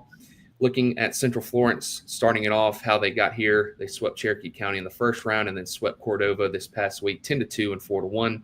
In that game 1, 10-2 win. In game 1, Clayton Reynolds went 6 innings, gave up 5 hits, 1 run, and struck out 6. Offensively, Reed Bruce led the way, going 2 for 3 with a double and an RBI. Dallin Dorsett also was 2 for 3 and drove in a run. And then Brock Price also added a double and an RBI. In game 2, Reed Bruce took the ball and went 7 innings in a complete game effort, giving up 5 hits, 1 earned run, and struck out 3. At the plate, he continued to swing it well, going 3 for 4 with 3 RBIs. Elijah Martin was 3 for 4 as well. He drove in a run. Elijah Lambert, right? Elijah Lambert was 3 for 4 with an RBI, and then Dallin Dorsett drove in 2 runs and had a double. Moving over to Etowah, and they're looking at how they got here. They swept Fayette County 8-3 and 8-0 in the first round, and then swept New Hope this past week by scores of 7-0 and 10-0. You look at those scores. Obviously, have only given up 3 runs in 4 total playoff games, outscoring their opponents. What is that? 33 to 3. So pitching definitely leading the way for the Blue Devils and swinging it well. In that game 1 win over New Hope, a 7-0 victory. Damon Devine went 7 innings, gave up 2 hits of shutout baseball, walked 3, and struck out 8. He also went 2 for 4 with an RBI at the plate. Jamison Sissom drove in 2 runs, as did Bennett Reeves. And then Cash Hayes in the leadoff spot was 2 for 4 with a pair of doubles. And then Baylor Morrison in the 2-hole was 2 for 3 with a double as well. And then you look at game 2 and that 10-0 win. Jamison Sissom got the ball, went 4 innings, no hit baseball, didn't give up a run, walked 1 hitter and struck out 5. He also added a double at the plate. I forgot to put this Porter. If you can look up, if you can pull up on your phone, D Porter He went 1 for 3 with a double and drove in 2 runs. And then Damon Devine, after a complete game shutout in game 1 at the plate, he added 2 more hits, and one of those being a triple. Jackson Morgan, their catcher. Dayton yep. Porter. So 1 for 3 with a double and 2 RBIs. Jackson Morgan, like I said, was 3 for 3 with a double. Connor Dingler and Bennett Reeves were both 1 for 2 with an RBI. And then coming in behind Sissom, I think it was a five inning contest. Sissom threw the first 2, and then Trey Gaddis came on in the 5th and struck out all 3 hitters that he faced. Hard not to go with Etowah. You look at, mentioned it, giving up 3 runs, but the competition, like every matchup, is going to continue to elevate itself with Central Florence coming into town. Central Florence, I'm blanking. They finished as a runner-up to Deshler in their area, so they played quality competition. They lost 2 or 3, right, to Deshler. Yep. They beat Deshler once. Yeah. Yep. So and led by the likes of Clayton Reynolds. Reed Bruce is a really good 2027 sophomore for the Falcons. But ultimately, I think it's too much Etowah. We have Etowah pegged as number 2 in Class 4A. They played a really tough schedule. Coach Bone does a great job getting his teams ready for the playoffs. Won a state championship 2 years ago, and the Blue Devils seem to be one of the main contenders this year in Class 4A. But it's going to be a tough matchup this week with Central Florence. But I'm going to go with Etowah here in our first matchup in 4A. I'm going to go with the Blue Devils as well. Simply, again, Central, finishing runner-up in that area to Deshler. Deshler can play with anybody. Central went toe-to-toe with them 2 out of 3. But we both like Etowah. You mentioned Etowah's given up 3 runs in 4 games. Well, you flip it over, and Central Florence has given up 5 runs in 4 games. And I think I've said this before, and I think this is sort of a telltale sign about teams that get this far into the playoffs. You don't give up many runs. How many times do you see a state championship game that's 16-3 or a state semifinal game that's 12-1? You don't see that much. You see your 5-2 games, your 4-1 games where runs are at a premium. Pitching and defense. And I think both these teams do it at a high rate. I'm going with Etowah as well. I think that they're one of, you said it, they're one of the main contenders here. And not going to be surprised if this one goes the other way, but I just think maybe too much Blue Devils. Our next matchup in Class 4A, you have number 6 Deshler traveling on the road this week to number 5 Haleyville. Deshler enters, who we just talked about. They enter the Elite 8 with a 27-9 record. Haleyville is 26-8. This series will get started on Thursday at 5 o'clock in Haleyville. Looking at how these teams got here, we'll start with Deshler. Deshler coming off a sweep against West Limestone. And then this past week swept Alexandria. You talk about championship teams, not giving up many runs. Deshler has yet to give up a run in the playoffs. They swept West Limestone 4-0 and 13-0, and Alexandria 1-0 and 10-0. So that, and we talked about Deshler, their pitching staff, and they're certainly flexing their muscles here in the playoffs in the early couple of rounds, but they're facing a big offense this week. Looking at Deshler in that game 1-0 win. Price Thornton threw a no-hitter, went 7 innings, no hits, no runs, 2 walks, and 6 strikeouts. And then offensively, Camden Fuller was 3 for 3 and scored the lone run of the game. And they obviously, against Alexandria, going up against Bray Good, one of the top pitchers in 4A, going to South Alabama. So they won that game 1-0. And then in game 2, they turned around and won 10-0. Jacob Alexander got the ball, went 5 innings, gave up just 1 hit, no runs, 2 walks, and struck out 7. He also added a double and 2 RBIs at the plate. Brady McKinney was a big piece to their offense in that game 2 win. He went 2 for 3 with a triple, a home run, and 3 RBIs. Bryson Williams was also 1 for 2 with a triple and an RBI, and then Jay Murner drove in a run on a hit. Looking at Haleyville, they took 2 out of 3 against Hokes Bluff in the first round and then swept Madison County last week. Looking at that sweep last week in game 1, Will McCuller had a huge offensive week in that game 1. He went 2 for 2 with a double and 2 RBIs. Cooper McNutt also was 2 for 2. He drove in a run on a double. Jacob Barnwell also drove in a run on a double, going 1 for 3. And then on the mound, Jaden Marbut was threw a complete game, gave up 5 hits, 2 runs, and struck out 3. And then in game 2, a little bit more offensive, a 13-10 win. Will McCuller, again, after 2 for 2 in game 1, he was 4 for 4 with a home run and 4 RBIs. So you put that math together, that's 6 for 6 with 6 RBIs on the series. Cooper McNutt, again, he had 2 for 2 in game 1. He was 4 for 5 in game 2 with a double, 6 hits and 7 plate appearances for Cooper. And then Jacob Barnwell, again, was 3 for 5 with a double and drove in 3 runs. Evan Howard was a perfect 3 for 3 and drove in 1 run. Evan Cagle added an RBI, and then Jaden Marbut drove in 2 runs. Like I said, this series will get started on Thursday at 5 o'clock. And I kind of alluded to it. You know, Deshler, their pitching staff, you know, we talked about it. Garrett Reed, a guy who we didn't even talk about, is a big-time piece for them on the mound. He didn't even throw a pitch in last week's and they only used two pitchers. So Garrett Reed is another quality arm in that rotation, plays shortstop for them as well. And then you look at Haleyville, a strength being their offense, really, you know, scoring a combined 18 runs last week against Madison County. I'm going to go with Deshler here. You know, pitching a defense wins championships, and not saying Haleyville can't pitch it. I just like the way that, you know, those top 3 arms for Deshler. Talked about Price Thornton, a no-hitter. Jacob Alexandria giving up 1 hit. You know, giving up 1 hit against Alexandria last week, giving up no runs, obviously, and having given up a run all playoffs. I think the pitching, you know, gives them a slight edge for me. I'm going to go with Deshler here, but Haleyville's faced some good arms in the playoffs throughout the season. Could definitely see them winning this, but I'm going to go with Deshler on the road. Yeah, number 5 versus number 6. I think strength versus strength. The Deshler pitching versus the Haleyville bats. You mentioned it there, McCuller, McNutt, those guys putting up huge offensive numbers. Deshler has not given up a run in the playoffs. I've already talked about that numerous times up to this point.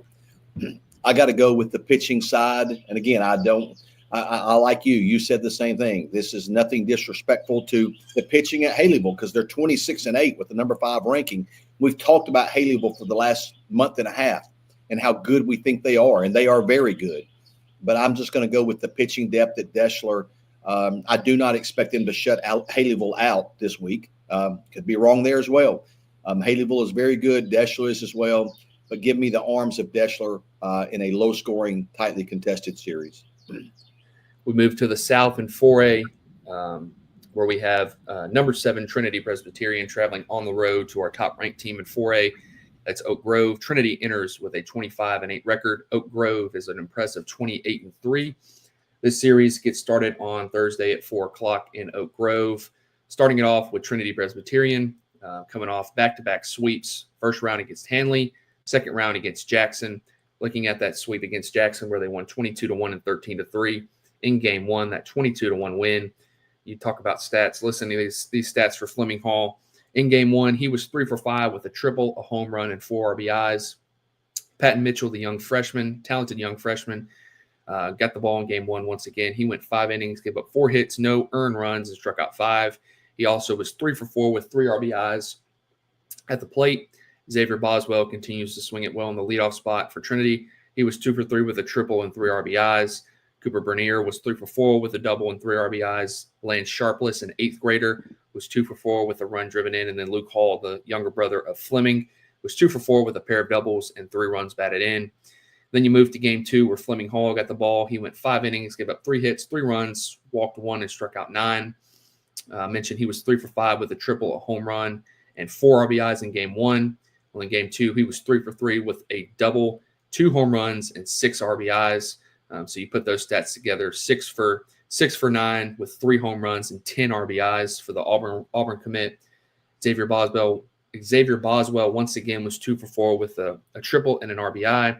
Cooper Bernier added a triple and an RBI as well. And then Luke Hall, after his pair of doubles in game 1, he drove in a run on a single. Shifting focus to Oak Grove, also coming off back-to-back sweeps. They swept West Blockton in the first round and then turned around and swept Satsuma on the road by scores of 13-0 and 8-1. This past week, in game 1, Colton Prater took the ball once again and was strong, went 6 innings, shutout baseball, giving up 4 hits and striking out 6. He also drove in a run with a hit in game 1. Wiley Hicks, you talk about stats, was a perfect 8 for 8 on the series with a pair of home runs. In game 1, he was 4 for 4 with a double, a home run, and 3 RBIs. Jay Fuller, a UAB recruit, also hit a 2-run home run. Dalton Troncalli also was 2 for 3 with a home run and 2 RBIs in game 1. And then looking at game 2, Brody Black, once again, another big-time outing in the playoffs. He went 7 innings, gave up 5 hits, 1 run, 2 walks, struck out 5. Wiley Hicks, once again, was 4 for 4 again and hit a home run, drove in 2 runs. Jay Fuller, once again, added a 2-run home run. And then Dalton Troncalli was 2 for 4 with an RBI. You look at, 2 big-time offensive clubs getting quality pitching. Mitchell and Fleming Hall on Trinity's side in games 1 and 2, and then Colton Prater and Brody Black for Oak Grove in games 1 and 2. The offense, you look at the offensive numbers for both these teams, scoring double-digit runs, both of them in 3 out of their 4 playoff games. And Trinity Presbyterian, a powerhouse in the state of Alabama. Oak Grove has been as impressive as anybody, 28-3 record. I'll go with the home team ever so slightly. Oak Grove, I mentioned it. If there's a close series, I think I tend to side with the home team. Oak Grove seems like a team that, not a team of destiny, but a team that has been just on a crash course to potentially go into the state championship and win in the 4A Blue Map. Still a lot of work to be done. They're going to be tested this week against Trinity. I'm going to go ever so slightly, close margin. I'm going to go Oak Grove, but I could definitely see the pitching of Mitchell and Fleming Hall and that offense going on the road and taking 2 or 3, but I'm going to go Oak Grove. You just mentioned that each team has scored double digits in 3 of their 4 games so far. Again, both of these teams have been absolutely downright dominant through the first 2 rounds. Neither one of them have really been pushed. They will both be pushed this week. It's number 1 versus number 7.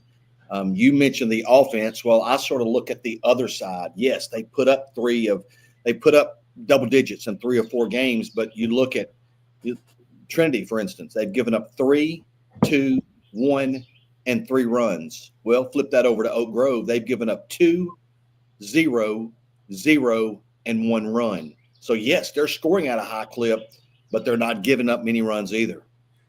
I can't believe I'm about to do this, but I am going to change my pick right now. I had originally gone with Trinity. I can't go against the number 1 team at home. Give me Oak Grove. And I think this is one of the better matchups in the state, regardless of class. 1 versus 7, I think it's a little bit bigger than the numbers even say it is. After we break down the numbers and the offensive highlights and both sides having enough pitching to limit runs, this is going to be a war, but I'm going to go Oak Grove at home. Yeah, I'm trying to look up Trinity. They're 25-8, but I'm trying to find their record from what they were in the middle of the season. Certainly they've I know they were 4-5. They were 4-5 to start the year. Now they're 25-8. So they're rolling. Our last matchup in 4A, you have number 3 Bibb County traveling on the road to Tallassee, who finished just outside the top 10 in Class 4A, another team that's rolling. Bibb County enters with a 25-9 record. Tallassee is 22-10. This series gets started at Tallassee once again on Thursday at 4:30.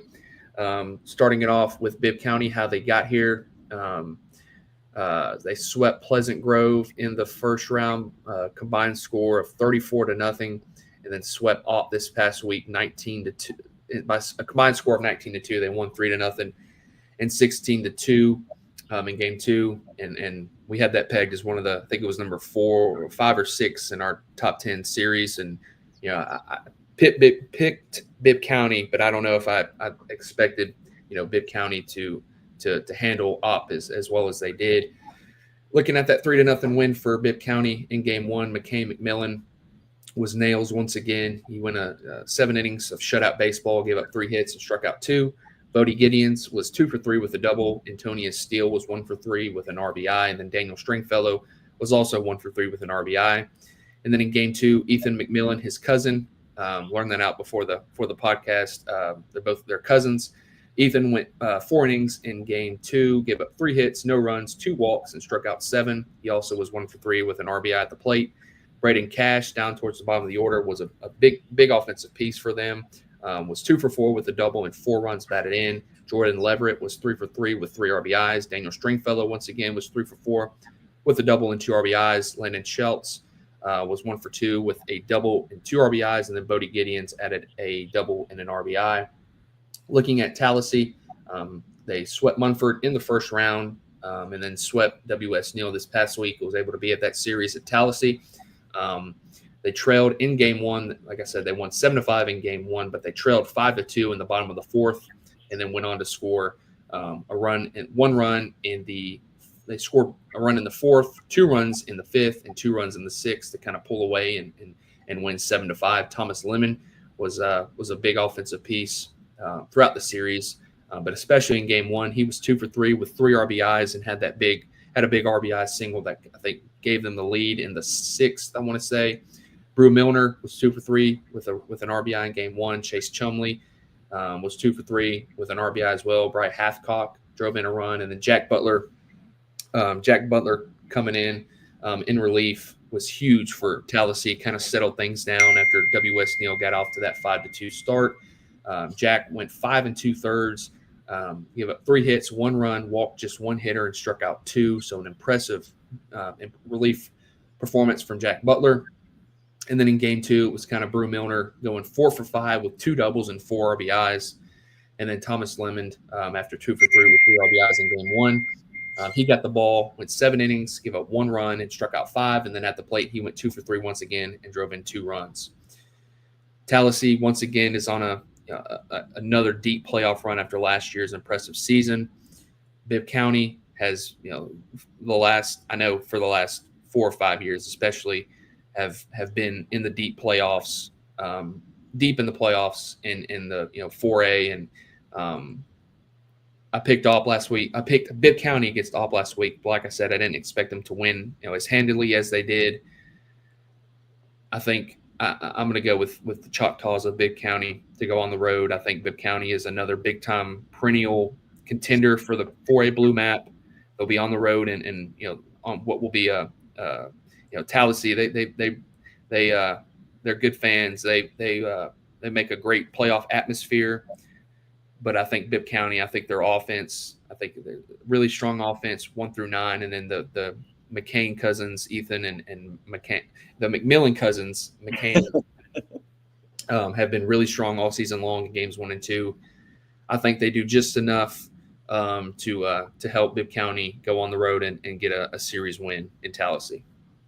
Yes, I'm going to go Bibb County as well. And, I sort of hate to do it because I really like that Tallassee team.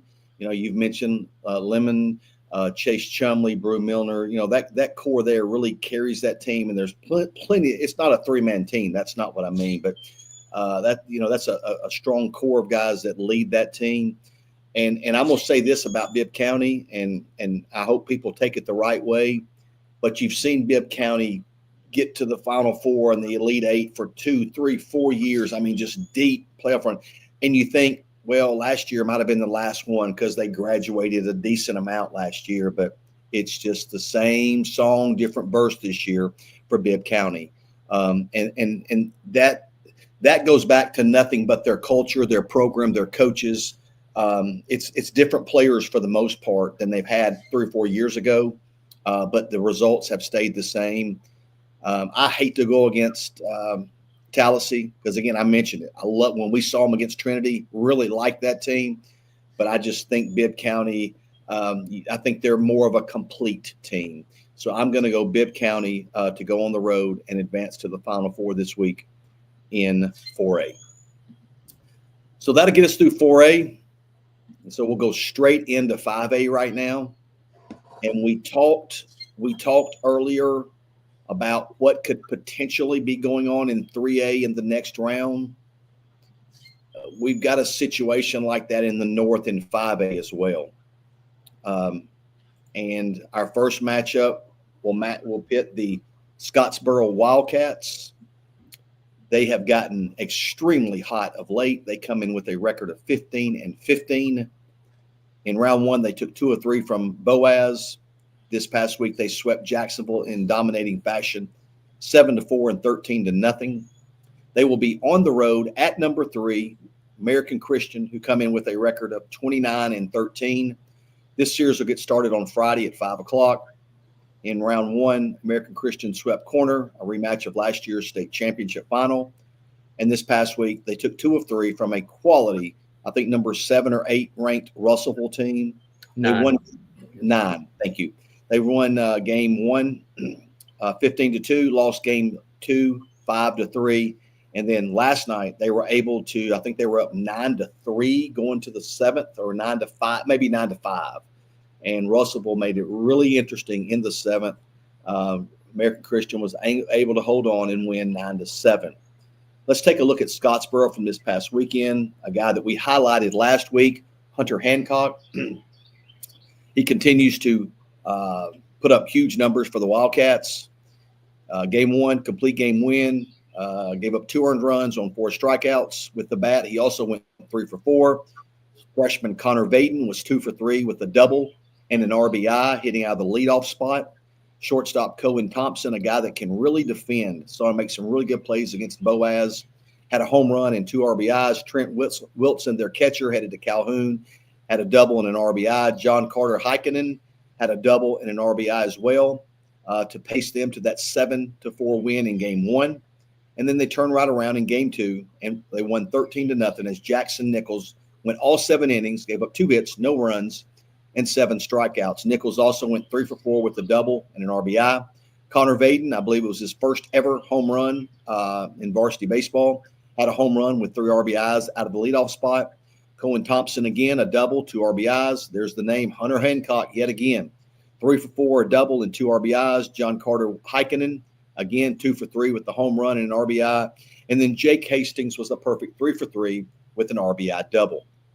And so really offensive output there by the Wildcats. Flip over to American Christian. Again, we talked about 2 of 3 from Russellville. In game 1, Jalen Crocker went 5 innings pitched. That was a complete game and their 15-2 win. He gave up 5 hits, 1 earned run and 2 strikeouts. He also went 2 for 4 at the plate. And, man, I'm telling you, we've talked about it and talked about it and talked about it all year long. This offensive lineup is scary when it's rolling.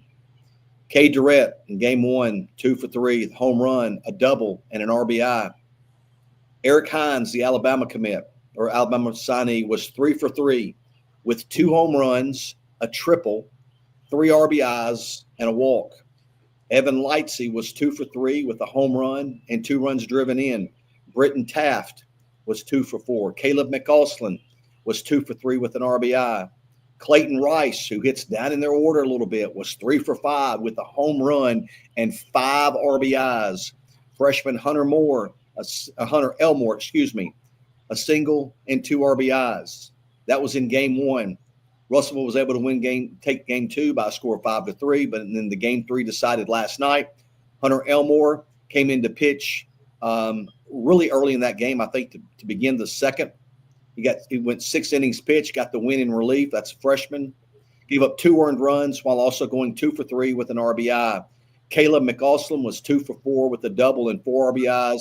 K. Durrett added a double.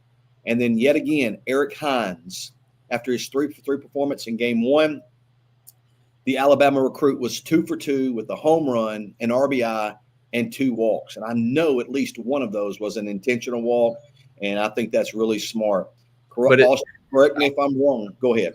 I was going to say, like, you can intentionally walk him, but, like, you can't pitch around him because, I mean, the guys around him are just – I mean, he's got 17 home runs. Yeah, you don't want to – but, I mean, pick your poison.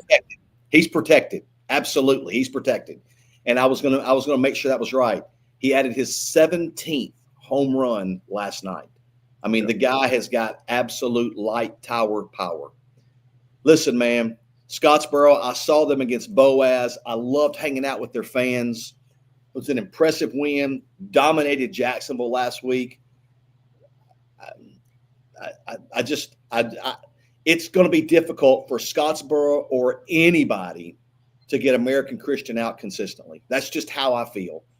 I'm going to go with the Patriots this week. They just offensively, again, last night, as I mentioned previously, we were in a text group with several of our guys that help us cover games throughout the state. And I think, Austin, you even mentioned it, like, man, American Christian, they just get average pitching. They're going to be good. And they're getting above average pitching. I mean, I'm not sliding their arms. I mean, you look at Crocker, you look at Elmore last night, you just hold somebody to 6 or 7 runs, you're going to win with that lineup. So I've got to go American Christian, man. Yeah, I'm going American Christian too. For all the reasons that you said, their lineup, they're getting enough pitching, and their offense is kind of doing most of the damage. So not much else to say. I like American Christian. So give me ACA. Our next matchup in 5A in the North is another big one. You've got number 6, Lawrence County. They are 26-10. They swept Fairview in round 1. They just took 2 of 3 from number one Springville. They won 3-2, lost game 2 9-5, and then won game 2 6-2. Madison Academy, they come in ranked number 2. They have a 33-6 record, and I think that we have talked about Madison Academy a lot on our podcast this year. Madison Academy swept Douglas in round 1. They did not give up a run in round 1. In round 2, they swept a really good Leeds team by scores of 5-0 and 2-1. And I referenced about 5 weeks ago that MA had about 5 or 6 big-time arms. They've given up 1 run in the playoffs. Let's take a look at how these teams got here. Lawrence County, as I said, taking 2 of 3 from number 1 Springville. In game 1, Caden Norwood went a complete game, 7 innings pitched. He matched Carter Samuelson. Springville's number 1, headed to UAB. Really good arm. Norwood gave up 6 hits, 1 earned run, struck out 1, was also 2 for 4 with 2 RBIs. Trip Engel was 2 for 4. Parker Frost was 2 for 3 with a triple, and Sutton Phillips was a triple. I mentioned that 3-2 score. All right, you can also add to Caden Norwood's resume for game 1.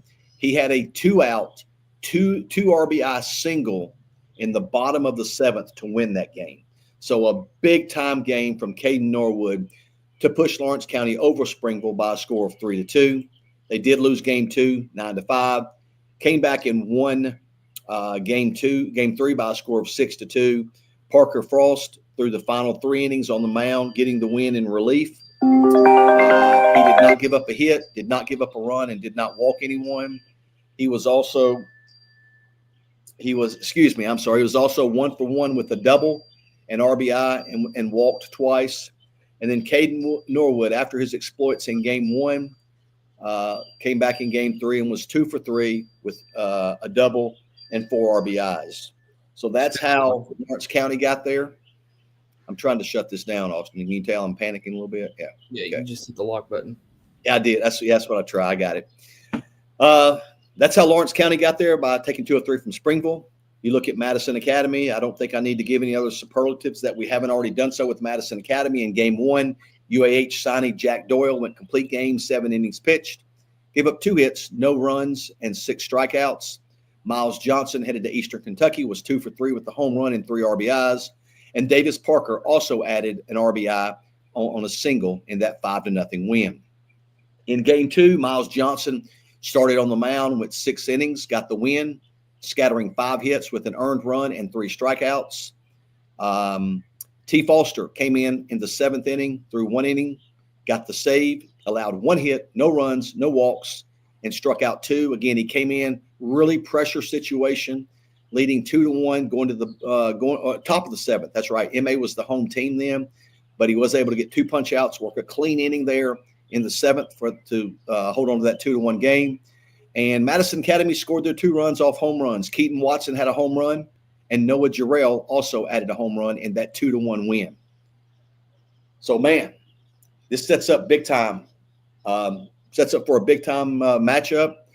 And you look at, again, I've already talked about it, the lack of runs that Madison Academy is giving up. They're getting just enough offense. I do think this club is a little bit more offensive than they showed the last 2 weeks. But then you get to where Caden Norwood, game 1 starter for Lawrence County.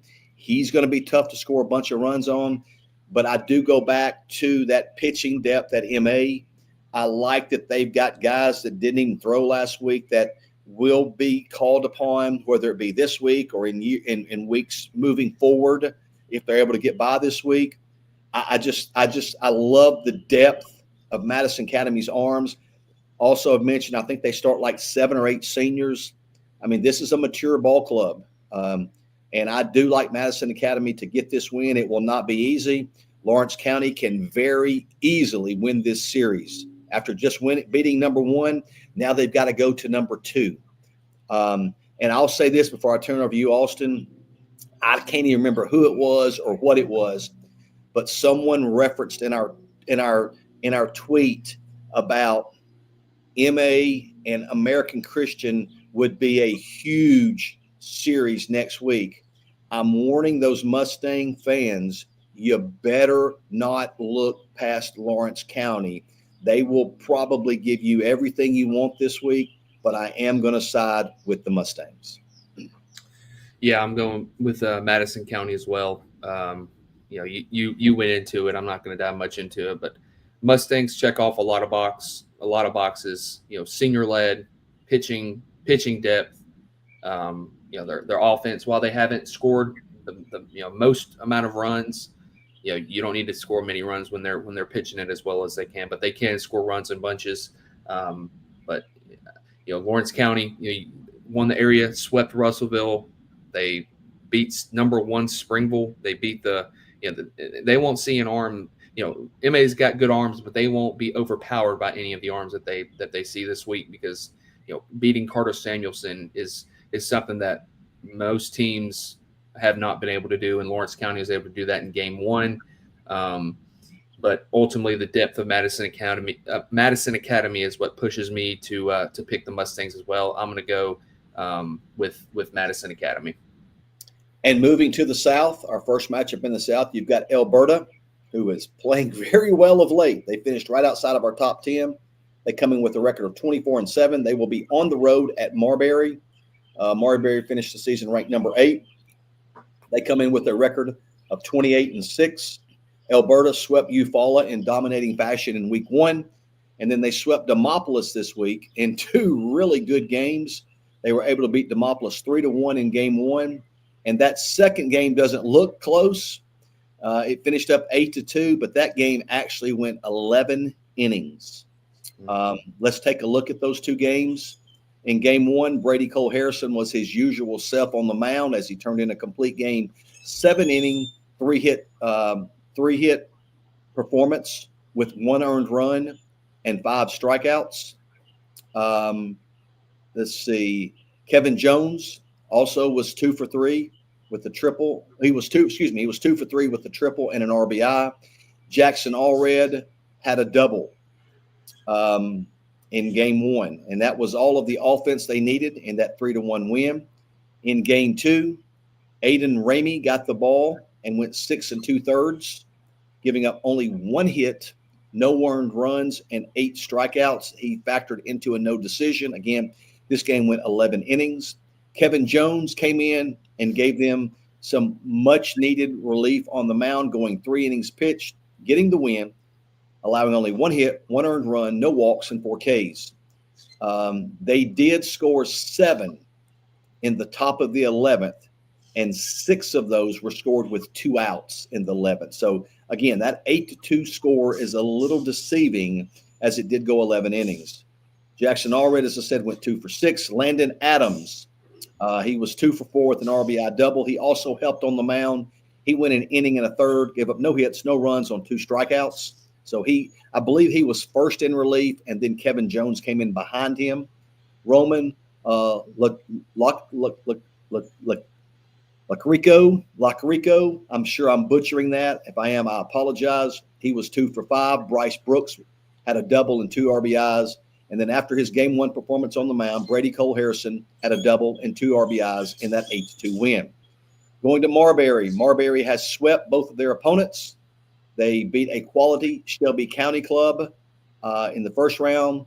And then really, we knew that Marbury and Faith would be a really good series, but I'm telling you, the way Marbury went about their business was their performance was as impressive as anybody's across the state in any classification this week. I believe Faith Academy was ranked number 4. Marbury swept them by scores of 7-0 and then 5-4 in 10 innings. In game 1, Seth Turner went 6 1/3, scattered 7 hits, no runs, and 5 strikeouts. Benton Howell was 2 for 4. Jacob Driver was 2 for 4 with a double and 2 RBIs. Carson Mills also added 2 RBIs in that 7-0 win. In game 2, Benton Howell got the ball, went 5 1/3, scattered 4 hits with 1 earned run and 8 strikeouts, while also collecting 2 hits at the plate. Grant Thompson went 3 innings pitched and got the win in relief. He gave up 1 hit and no runs. Cohen Sampley, shortstop, was 2 for 3. And Jacob Driver had a really big swing for Marbury as he had a 3-run homer in the 6th. They were down 4-1. I believe that, they were down 4-1 in the 6th. And Jacob Driver had a huge 3-run homer to tie things up at 4-4. He finished that game with 4 RBIs. And then in the bottom of the 11th, Alexander Hamby got the huge hit for Marbury. It was a 2-out game winner that drove in that 5th run in the bottom of I forget, it might have been the 10th or the 11th. I'm not sure. But he got that game winner to walk off Faith Academy and advance Marbury to the Elite 8. Man, listen, Marbury is a complete club. They're pretty senior dominated as well. Their pitching depth is up there with Madison Academies. Elberta's top of the line guys can really pitch it. They're getting production up and down that lineup. They're playing with a lot of momentum. They are hot right now. Obviously, sweeping both of their opponents in the first 2 rounds. Brady Cole Harrison has done it all year for Elberta.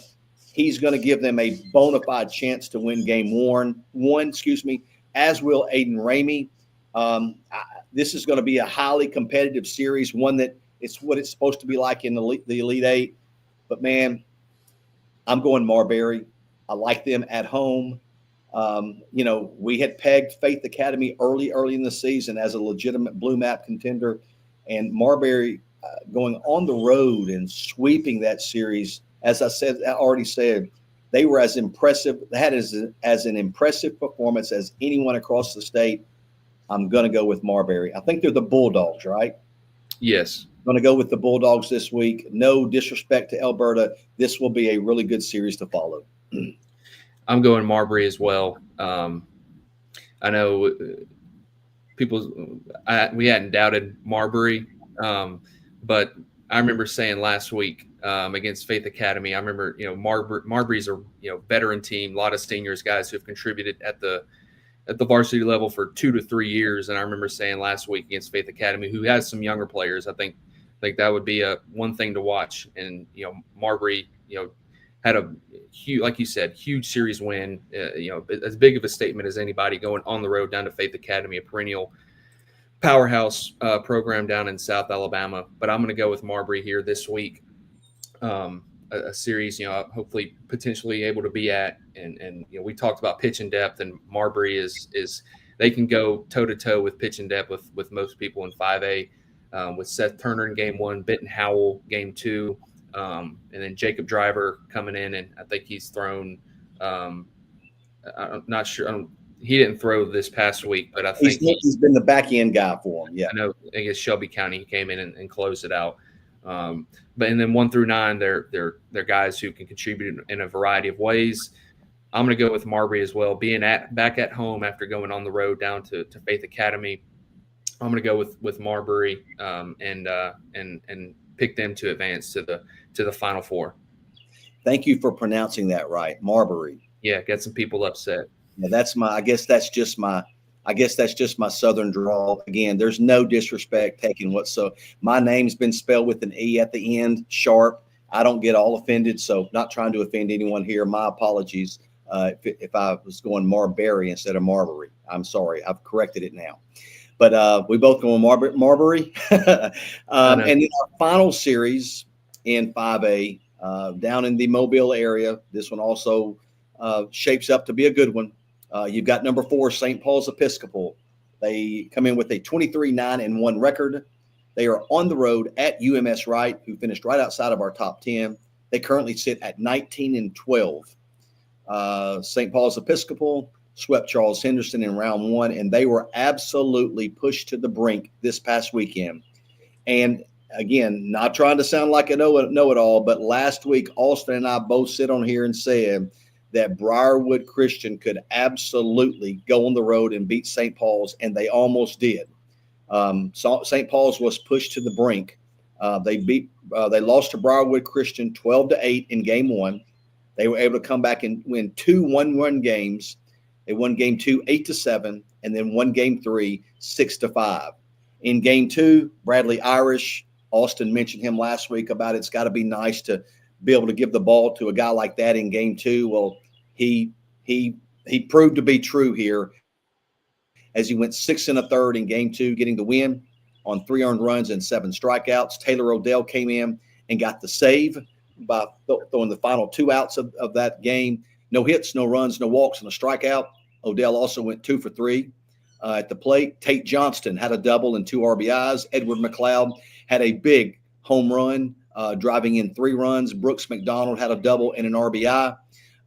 And again, St. Paul's won that game 8-7, which pushed that to a winner-take-all game 3, where they gave the ball to Ross Delaney. Or no, I'm sorry, he came in in relief, and threw 6 innings in relief, as I mentioned. Gave up 3 hits, 2 earned runs, and 4 strikeouts. They were the home team in game 3. Taylor Odell, after his save in game 2, came in game 3, pitched the final inning.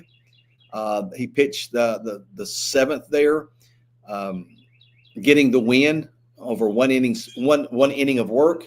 Did not give up a hit, did not give up a run, and struck out 2, much like he did in his first appearance.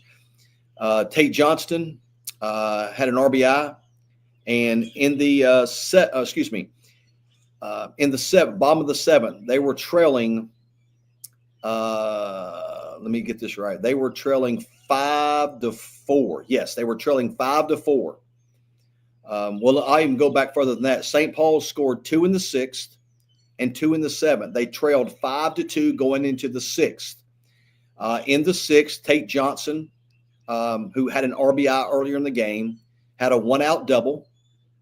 And then John Stowers had a 1-out, game-winning, 2-run walk-off bomb in the bottom of the 7th to give them that 6-5 victory. So a thrilling fashion. And when I say Briarwood took them to the brink, they absolutely pushed them to the limit. But kudos to St. Paul's for facing that quality team in Briarwood and being able to come out on top. Again, the big Stowers bomb there in the bottom of the 7th to walk it off. They'll be on the road at UMS Wright. UMS Wright swept Headland. That was an impressive series sweep in round 1. But even more impressive for UMS Wright was that they were able to defeat Elmore County in a best 2 out of 3 this past weekend, as they won game 1 1-0, lost game 2 10-5, and then they were able to win game 3 by a score of 3-2. In game 1, in that 1-0 win, Andy Purvis was dominant on the mound. Complete game, 7 innings, 2 hits, no runs, and 10 strikeouts. Ty Waters, the Sanford commit, was 2 for 3. John Holston had a single and drove in the only run of the game. Colby Weaver also collected 2 hits and 3 at-bats. They lost game 2 10-5. And then in that winner-take-all game 3, they gave the ball to Waters, who we mentioned previously, 2 hits in game 1. And Ty Waters turned in a complete game effort as well, much like Purvis in game 1. 7 innings pitched, scattered 5 hits, gave up 2 earned runs, and 5 strikeouts. And now I do want to talk to you about both Waters and Purvis's outing. We specifically talked about last week, we like Elmore County because of the offensive firepower. So that even adds more, that even makes Purvis and Waters outing even more impressive because they were going up against a loaded offensive lineup. Jeff Holston, after that RBI in game 1, the difference maker in that 1-0 game, he was 2 for 3 with a double and an RBI. Manning Amorde had a single and 2 RBIs, and Colby Weaver was also 2 for 3. I will say this, that perhaps no team has had, and I don't want to say it's surprise. I don't mean, again, we don't want to disrespect any player, any team, any coach that we talk about. All right. But I'm not so sure that UMS Wright hasn't impressed me more over the first 2 weeks than anybody else in the state, because I mentioned it last week. We saw them the second weekend of the season, and they were just okay. But it's without question, they have improved significantly, and that's what you want as a coach. I mentioned Coach Rayleigh last week, and they're playing very hot right now. There's no doubt about it. They're at home this week. They're playing. I mean, you get outings like that, you're going to be able to compete against anybody. And listen, UMS Wright they're riding the mojo, man. Just let it roll. We've pegged St. Paul's all year, and UMS Wright people, man, I love you, man. There's nothing against you, but for the 3rd week in a row, and you have a chance to prove me wrong again. Again, nothing again. Know a lot of good people at UMS Wright. But, man, we've talked about St. Paul's all year. They've been in that upper echelon of teams that can win it all. I've got to roll with the Saints, man. But again, not going to be surprised. If UMS Wright proves me wrong again, I'll come back on here and tell you again. I'm going to go St. Paul's as well. So I'm sure the people of UMS Wright are absolutely they're celebrating right now because we hadn't picked them to win one series. So I'm going to go with St. Paul's. Their offense is really impressive, but UMS Wright's getting production from a host of guys led by, like you said, Ty Waters and Manning Amorde. Andy Purvis gives them a real chance to win game 1, and then it's all about winning game 2 or 3, and that's what UMS Wright's been able to do. Ultimately, and we talked about though, UMS Wright's faced a really good offense last week against Elmore County, was able to neutralize them and win that series. And they're facing another good offense this week. But I'm going to go with St. Paul's again to advance to the Final Four. So we'll see. So we'll go to 6A. We'll start in the North. Had a few games yesterday to be decided in Class 6A. Starting it off in the North, we've got number 9 Pell City traveling on the road to number 1 Hartselle. Pell City comes in with a 21-12 record. Hartselle is 29-8. This series gets started on Friday at 5 o'clock at Hartselle. How both these teams got here, we'll start with Pell City. Playing as hot as anyone, especially in Class 6A as of late. They swept Huffman in the first round and then went on the road and swept Coleman by scores of 10-6 and 5-4. Huge statement, huge win for Pell City to go on the road to Coleman. In that game 1, Peyton Moss was 2 for 4 with a solo home run. Jordan Perry was 1 for 2 with a home run and 4 RBIs. And then Kason Smith added a double and 2 RBIs in that 10-6 win. And then in game 2, winning 5-4, Kason Smith once again was 2 for 2 with 2 runs driven in. Jacob Burgos was 2 for 3 with an RBI double. Brooks Laminack was added an RBI at the bottom of the order. And then on the mound, Carter Perry was strong on the mound. Went 6 innings, gave up 6 hits, 1 earned run, walked 2, and then struck out 10. So Pell City getting it done on the road at Coleman. Looking at Hartselle, Hartselle swept Southside in the first round, and then they turned around and took 2 of 3 against Homewood. They won game 3, 1-0, was able to be at that game.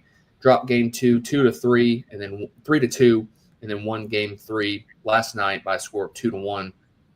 In game 1, Jace Meadows, UAH signee, was masterful, going 7 innings, giving up 4 hits, 1 run. I think you said game 1 was 1-0. It was 3-1, right? 3. Okay, yeah. Yeah. Jason Meadows goes 7 innings, gave up 4 hits, 1 run, walked 2, and struck out 8. He was sitting in the mid 80s, was really good as he usually has been. Cole Miles hitting in the 2-hole was a big offensive piece for the Tigers. He went 2 for 4 with a double and 2 RBIs. And then Keaton Lance, man, what a series for Keaton Lance. Had a pinch hit RBI double into right center field in game 1, and then he was a big piece for them in game 3. They dropped game 2 by a score of 3-2, and then turn around in game 3 and won 2-1. And you can't talk about that 2-1 win over 2-1 win in game 3 without talking with Asher Dopel. He's not the hear people say he's not the biggest player on the field, but he's got it. He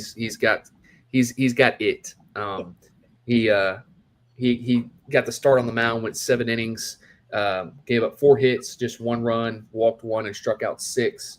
Just a competitor on the mound, a bulldog. I'm sure he wanted the ball in that game 3, and he certainly delivered. Ty Marsh had a big solo home run. I think it was in the 4th inning to tie it up at 1-1, and then Keaton Lance once again came in. I think it was another pinch hit. Came in the top of the 5th with 2 outs and added a RBI single to give them that second run, which ultimately proved to be the difference in the game and in the series. Pell City, you look at Pell City, led by the likes of Peyton Moss, Kason Smith, Jordan Perry, Carter Perry in game 2 has been solid. Beating Coleman on the road. Everybody knows, Coleman is a tough place to play. Coleman was solid this year. They were able to sweep them, which was about as impressive as anything that in the playoffs in Class 6A. And then we pegged that Hartselle-Homewood series as our number 1 series in the state of Alabama, and it certainly delivered with a 3-1, a 3-2, and 2-1 scores. I'm going to go with the home team. I'm going to go with Hartselle. This is a matchup that took place last year, and went 3 games. Hartselle was able to win that on the way to a runner-up finish in 6A. I'm going to go with Hartselle again. And Hartselle,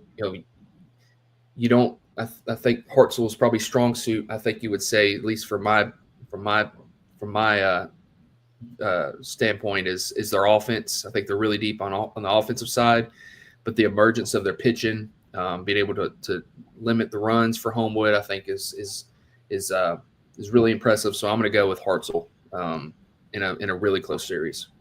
Man, you just stole my thunder, man, because that's what I was exactly going to say, that we've talked about the offensive production at Hartselle all year long. And I think it's safe to say that they won this series because of pitching against Homewood. You mentioned it. It was our number 1 series in the state. Those are the type of scores that you're going to be involved in when you're playing these quality teams. And that Hartselle pitching staff, man, give it to them. And I'll tell you another interesting fact here is that in a 3-game series, Hartselle only used 3 total pitchers. I mean, that's impressive as well. But then you look over at Pell City, man, and, they really caught our eye with that sweep of Oxford. Then you go on the road, you sweep Coleman, score 15 runs there at Coleman. That doesn't happen very often. This is going to be a biggie. Peyton Moss behind the plate has really had a very good season this year. You mentioned Carter Perry on the mound in game 2, twirling that 6-hitter, I think it was, only gave up 1 earned run. But, man, we've rode Hartselle all year. And, I think for a little bit different reason than we have in the past, that pitching, that they've built some depth over the course of the year. They've gained some depth in that pitching staff, which only solidifies them as one of the top teams in 6A. I'm going to go with the Tigers at home this weekend. About 10 seconds, you'll be getting a text probably. We'll go to our next matchup in 6A. You have number 2 Mountain Brook going on the road to number 8 Gardendale. Mountain Brook enters with a 29-9 record. Gardendale is 24-9. Series gets started on Friday at 4 o'clock at Gardendale. How both these teams got here, we'll start with Mountain Brook. The Spartans swept Oxford in the opening round and then turned around this past week and took 2 out of 3 against Buckhorn by scores of 4-1, dropping game 1 4-1, and then winning games 2 and 3 by scores of 9-4 and 11-1. looking at that game 2, Paul Barnett, and I was at that game 1 and half of game 2. Credit to Buckhorn coming out and taking that game 1, but then Paul Barnett kind of, I think, hit a grand slam. I think it was in the second inning where they put up a 5-spot, went up 5-0, and kind of allowed Mountain Brook to kind of breathe. Boom. Got it. Yeah. And then the grand slam by Paul Barnett in the second inning, I think, kind of swung the series a little bit, allowed Mountain Brook to kind of not relax, but kind of be a little bit more comfortable. And then the outing that they got from Bryant Diddell, going 7 innings of no earned run baseball, walking 3 and striking out 8. Failed to mention Paul Barnett finished 3 for 5 with a double, a home run, and 4 RBIs. Noah Crosby was also 2 for 3 with a double and an RBI, and then Luke Hauser drove in a pair of runs towards the bottom of the lineup in that 9-4 win. And then they turned around last night and won in convincing fashion by 11-1 in 6 innings. The star of the show was Jude Davidson, a sophomore right-handed pitcher. He went 6 innings, gave up 2 hits, no earned runs, no walks, and struck out 8. Is it Becker Mayor? I'll look in a minute. Yeah, I think it's Beckett, maybe. I'll look. Last week it was me. This week. I got you. But he was 2 for 4 with a double, a triple, and 3 RBIs. Caleb Barnett was 2 for 3 with a double and 3 RBIs. Paul Barnett once again hit another home run, a 2-run home run. I think that gave them a lead. Like Mountain Brook was up 1-0, and then Paul hit a 2-run home run. Becker. Yeah. And then Hunter Davis in the 3-hole was 2 for 2 with a double and an RBI. Looking at Gardendale, they swept Minor in the first round and then turned around and took 2 of 3 against Fort Payne. In last week's series, they got beat 2-1 in game 1 and then turned around and won 10-0 in 5 innings and then 6-1 in game 3. And I texted you this last night. Just an amazing stat line for Caden Combs for the series. He was, throughout 3 games, he finished going, he was 3 for 3. 2 of those hits were solo home runs, and then he had 8 walks on the series. 2 walks in game 1. He was 0 for 0 with 4 walks in game 2, and then two walks in game 3. So pitching around it, but he still found a way to make a big impact. And in game 2, he made a big impact in their 10-0 win. He went 5 innings on the mound, gave up 1 hit, no runs, struck out 11.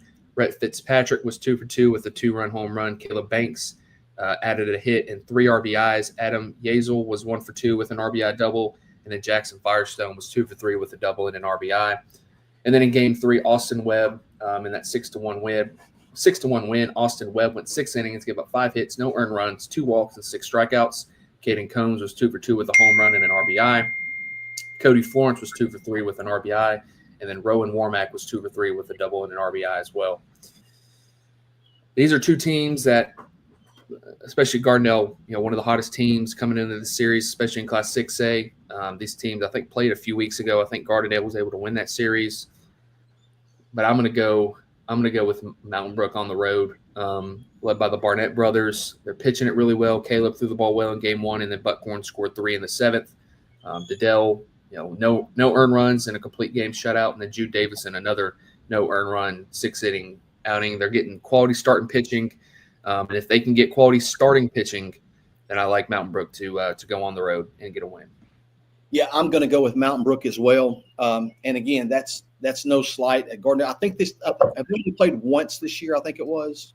I want to say they played more than once. Okay, I know Gardendale beat them late, and Combs threw and was very good. Listen, Caden Combs is going to give you a chance to beat anybody in the state on the mound. And I thoroughly expect this series to go 3 games. Both of these teams were pushed to 3 games this past weekend. They both responded. It will be at Gardendale. That is a great place to watch a game, man. Pretty large backstop area. That's going to be a rocking atmosphere, the hill up behind left field. Coach Keedy does a great job there. As does Coach Gann at Mountain Brook. These are 2 well-coached teams, 2 teams that have – listen, Mountain Brook has been in the top 4 or 5 all year for us. Gardendale started, dropped out a little bit, but, when they turned the switch on halfway in the season, they've been as good as anybody in 6A. I will make this statement. I expect this to go 3 games, but I'm going to go with Mountain Brook as well. Maybe a little bit more pitching depth. I don't know. We'll wait and see. Could very well be wrong. I thought about going Gardendale, but I'm going to stay and go with Mountain Brook. We move to the south in Class 6A. We have Calera traveling on the road to number 3 Chelsea. Calera enters with a 20-15 record. Chelsea is 23-9. This series gets started at Chelsea on Friday at 4:30. Starting it off with Calera, coming off back-to-back sweeps. Calera swept McAdory 10-0 and 8-2 in the first round, and then turned around and swept Gulf Shores by scores of 5-4 in 8 innings, and then 8-6 in Game 2 to finish off that series sweep. Starting it off in Game 1, that 5-4 win in 8 innings. Matt Graham was 1-for-3 with an RBI double. A.J. Johnson had a big series. He started it off in Game 1 going 2-for-4 with an RBI. David Gutierrez was 2-for-4 with a double, a triple, and an RBI. And then Parker Breeding was 1-for-3, but it was a big hit as he had the go-ahead RBI double in the top of the 8th. And then Aiden A.G. went 8 innings, gave up 8 hits, 4 runs, and 3 strikeouts, but got the all-important 3 outs in the bottom of the 8th to seal the deal for Calera in Game 1. And then in Game 2 was A.J. Johnson once again. He got the ball, went 6 1/3 innings, but his at the plate he continued to have a big series. He was 2-for-3 with 2 home runs and 4 RBIs in Game 2. Parker Breeding once again added an RBI double and a 1-for-3 performance, and then Jaden Brown was 2-for-4 as well. Looking at Chelsea, as they swept, how they got here, they swept Brookwood in the first round and then swept Saraland down in Saraland in the second round in Sweet 16. In Game 1, Aiden Hughes went 7 innings, gave up 3 hits, 1 run, 2 walks, and 7 strikeouts. He also added a 1-for-2 performance and drove in a run. And then Cade Mims drove in the other run, going 1-for-3 with an RBI. And then in Game 2, Jackson Price, another big-time outing. I think he threw a complete game shutout last week, and he does so again this past week. He went 7 innings this week, gave up 2 hits, no runs, 1 walk, and struck out 8. Bryant Wisdom, the young 8th grader, and for those in the high school baseball scene, Bryant Wisdom is going to be a name to follow the next 5 years. That's a big-time prospect. He got into the varsity mix this past week in the playoff atmosphere, and it went 1-for-2 with an RBI double. Scored the only run of that game 2, 1-0 win. And then Cade Mims, Logan Carson, and Paxton Stallings all had doubles in that game. But the pitching from Aiden Hughes and Jackson Price was impressive. And then you got guys like Paxton Stallings, Grant Hill, Branson Hogan, Silas Osborne, other guys who have not thrown, who didn't throw because they didn't need them this past week. So Chelsea's got it figured out on the mound, and it's just about scoring enough runs to back up that pitching. So I've picked against Calera every single round, and they continue to prove me wrong. So they probably want me to pick Chelsea. So I'm going to pick Chelsea. I'm going to go with the Hornets and that pitching staff. We talk about it and don't want to continue to harp on it, but just the Chelsea pitching staff, the options that they have, it's all about just finding a way to score runs, and because you know what you're going to get on the mound. So I'm going to go with Chelsea. Yeah, I picked Calera in round 1 over McAdory. I did pick against Calera against Gulf Shores. Our very first podcast of the year, or maybe the second one, it was a question and answer, and one thing was sent in about who is your favorite to win it all in 6A. And that night I said Chelsea. And I'm sticking by that this week. It only gets tougher and tougher. And again, there's no need to rehash and talk about those pitchers that you just went over. But when you score a total of 3 runs over 2 games, now think about this. They scored 3 runs over 2 games and beat a good Saraland team. That tells you all you need to know about those arms. And because of that, it's just hard to go against Chelsea. I've got to go with them. I like them to advance to the Final Four this week. And Calera is a lot like a UMS Wright in 5A. They're hot at the right time. They're playing very well, and they're going to go in and, they expect to win, as they should. But I'm going to go with Chelsea as well. Our last matchup in Class 6A, we have Spanish Fort traveling on the road to Stanhope Elmore. This series gets started on Friday at 5 o'clock in Millbrook, Alabama. Both these teams are just outside the top 10. And we talked about the depth of 6A, how the teams outside the top 10 were, fully capable of making deep playoff runs. Well, here are two of them. Spanish Fort, we'll start off with them, how they got here. They swept Rehoboth in the first round, 6-2, 3-2, and 6-0. And then this past week, swept Hewitt-Town at home by scores of 16-1 and 8-3. I picked Hewitt-Town. I think you picked Spanish Fort, and I think even you would say you weren't expecting Spanish Fort to be able to beat Hewitt-Town in the way that they did. Impressive week for the Toros. Looking at that first game, 16-1 win in game one, Colin Murphy went 5 innings, gave up 7 hits, 1 run and 3 strikeouts. Newton Gardner was 3 for 4 with a triple and an RBI. Lakeland Ray drove in a run. Braden Bound had a 2-run home run. Grant Howard was 2 for 2 with 2 RBIs. Mitch Deasy was 2 for 4 with 2 RBIs. Nemo Hickson was 1 for 1 with 3 RBIs, and then Austin Arthur drove in 4 runs. That's up and down the lineup, getting big time production from different guys. And then in game 2, Grant Howard once again was 2 for 4 with a double and 4 RBIs. Newton Gardner got the ball, went 7 innings, 3 hits, 2 earned runs, 3 walks, and 7 strikeouts. Braden Bound once again was 2 for 4 with an RBI, and then Damian Tate was 3 for 4 with a double. Looking at Stanhope Elmore, how they got here, they swept Theodore in the first round, 12-7 and 6-3, and then took 2 out of 3 on the road at number 4 Helena. Won game 1 3-2, dropped game 2 15-2, and then last night took a thrilling game 3 by a score of 4-3. Game that we all were following. But we'll start with game 1, that 3-2 win. They scored 3 in the top of the 7th.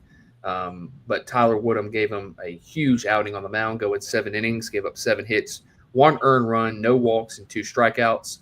Mac Boswell had the big RBI double in the 7th in that 3-run inning. Jackson Stallworth was 2 for 4, and then Jordan Jones was 2 for 3. They dropped game 2 15-2, like we said, and then in game 3, they trailed 3-2. They got out to a 2-0 start, I think, in the second inning. Trailed 3-2 in the top of the 5th, and then scored 2 runs in the top of the 5th, and to go up 4-3. Hayden Anderson hit a 2-run home run, I think, in that second inning to put them out 2-0. Jackson Stallworth got the ball, went 3 innings, gave up 1 earned run, battled some command issues, but gave him 3 innings. Went 2 for 3 at the plate as well. Bryson Wright came in, got the win, went 3 innings, gave up no earned runs, and kind of settled things down on the mound. And then went out for the 7th. I think it went single and a walk. First and second, no outs for Helene in the bottom of the 7th. And then Luke Payne enters and strikes out all 3 hitters he faces to get the save. Goes 1 inning, 3 strikeouts, no hits, no runs, no walks. And what a huge relief outing from Luke Payne. Big spot and a big moment. He came through for Stanhope Elmore. I'm going to go with Spanish Fort. I think Spanish Fort is playing really hot right now, as is Stanhope Elmore. I mean, you could flip a coin here with these two teams. Stanhope playing at home, Spanish Fort, dominating their way through the first 2 rounds of the playoffs. This is another one. Pick it and be done with it. I'm going to go Spanish Fort. I'm going to go Spanish Fort for no really particular reason. I'm just going to go Spanish Fort. I'm going to go Spanish Fort as well. I wish we could, swap this up and go 1-1. This is how evenly matched these teams are. You mentioned it. Spanish Fort, really impressive over Hueytown. We didn't expect that whatsoever. You talked about there's not 3 or 4 guys that are producing in that offensive lineup, man. It's 1 through 9. And then you flip over to Stanhope Elmore, and again, not to continue to say things like this, but I think like the last week of the season on our regular podcast, we were talking about teams that are coming, and one of them was Stanhope Elmore, and they were coming, and they are still here in the Elite 8 now. I saw Helena against Spain Park the last week of the regular season as they decided those area spots, winner and runner-up, and I was really impressed with Helena. It's just the same old Helena, hard-nosed, get after it, compete, grind. And for Stanhope Elmore to get a win over Helena last week, or even yesterday, was very impressive. But I just, you mentioned it. I think that production up and down the lineup may push Spanish Fort over the edge. In the slightest of margin, I'm going to go with the Toros to advance this week as well, same as you. So that will wrap us up in 6A, and we will jump right into 7A. And I think I'm going to take the first two, and Austin, you want the last two? Is that good with you? Yep. I'll start in the north there and make sure my notes match up with your bracket. Yeah, Tuscaloosa County, Hoover. Perfect. All right. So let's take a look at Tuscaloosa County and Hoover, our first matchup in 7A. Tuscaloosa County finished the year ranked number 7. They come in with a 28-12 record. They swept James Clemens this week by scores of 9-4 and 7-2. They will be on the road at 6th-ranked Hoover. Hoover comes in with a record of 25-16. This series will get started on Friday at 4:30. Last week, Hoover was able to sweep Grissom on Saturday. They won game 1 by a score of 12-1 in 5 innings, and then won game 2 by a score of 14-6. Taking a look at Tuscaloosa County, Tate Pettis went 6 innings in game 1, allowed 3 hits, no earned runs, and struck out 14. Drew Keller was 3 for 4 with 2 doubles and 2 RBIs. Colson Malone, is he a sophomore or freshman, Austin? Sophomore. Colson Malone, sophomore, was 2 for 3. Cole Nicholson continues to swing the bat well. He had a double, as did Joel Goss in that 9-4 win. In game 2, they gave the ball to Brooks Malone. Brooks turned in 4 innings, gave up 4 hits, no earned runs, and struck out 4. He also added 2 RBIs offensively. Brady Jones came in and relieved Malone through an inning, did not give up a hit, did not give up a run. And then Ford Trawick finished it up for Tuscaloosa County, tossed the last 2 innings, gave up 1 hit, no runs, and struck out 2. Cole Nicholson continued from his game 1 double. He went 3 for 3, and Camden Barnett was 2 for 4 with an RBI double as they swept James Clemens by a score of 7-2 in game 2. Taking a look at Hoover in game 1, again, they went 2 games against Grissom. In game 1, Will Adams was dominant on the mound. In that 5-inning complete game win, he allowed only 3 hits. 2 of those were to Dalton Darden, a tough lefty-lefty matchup. That's a name for college coaches to get on their radar, left-handed hitting sophomore from Grissom. Will Adams had gave up 3 hits, 1 earned run, and struck out 8. But he wasn't done in game 1, as he also added a 2 for 3 performance at the plate with a double, a home run, and 3 RBIs. Baylor Hardy was also 2 for 4 with a double and an RBI. And then Jonah Winston, really athletic outfielder, big-time wide receiver on the gridiron, has multiple P4 scholarship opportunities in football. He's also, I guess you can say, fairly decent at baseball as well. Jonah was 2 for 3 with a double and 4 RBIs in game 1. In game 2, Hoover used a number of pitchers. I think it was like 5 or 6 pitchers in game 2. They sort of piecemealed it together. In game 2, Will Adams, stayed on the barrel, added another 2 hits and another home run to go with that RBI. Hitting in the 2-hole, Jackson Wood exploded in game 2, was 2 for 3 with 2 triples to the backside, driving in 4 runs.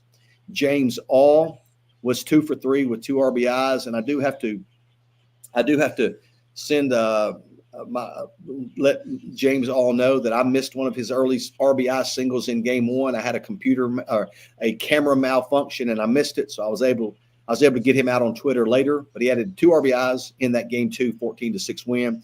And then Winston was right back at it in game 2, collecting 2 more hits, another double, and 2 more runs driven in, giving him 6 RBIs for the day. Man, let me tell you, I think these 2 teams are very similar. They both have some depth in their arms. They both pitch it well. They play very good defense. I think they're getting production up and down the lineup. You know, I do think that both of these teams have some really big bats in the heart of their order. but they're starting to get some production out of the rest of the order, the 7, 8, 9 hole hitters. You don't ask your 7, 8, 9 hole hitters to, leave the yard, or, you just want them to go up, compete, put the ball in play, work pitch counts. And I think both these teams are doing it. I think it's both, again, they're very similar. I like Hoover, man. I like Hoover slightly over this Tuscaloosa County team. We were at Tuscaloosa County 2 Thursdays ago and watched them wrap up an area championship with the win over Thompson. Really, really impressive. Again, picking Hoover doesn't mean that I don't think Tuscaloosa County is good, because I do think Tuscaloosa County is very good.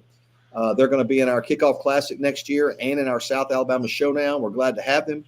But I'm going to go with the home team this week. I just think you put Will Adams out there on the mound, you got to like your chances to get one. And if they continue to swing it like they are, Hoover's going to be a tough out. But Tuscaloosa County will be right there by the slightest of margins. Give me the Bucks.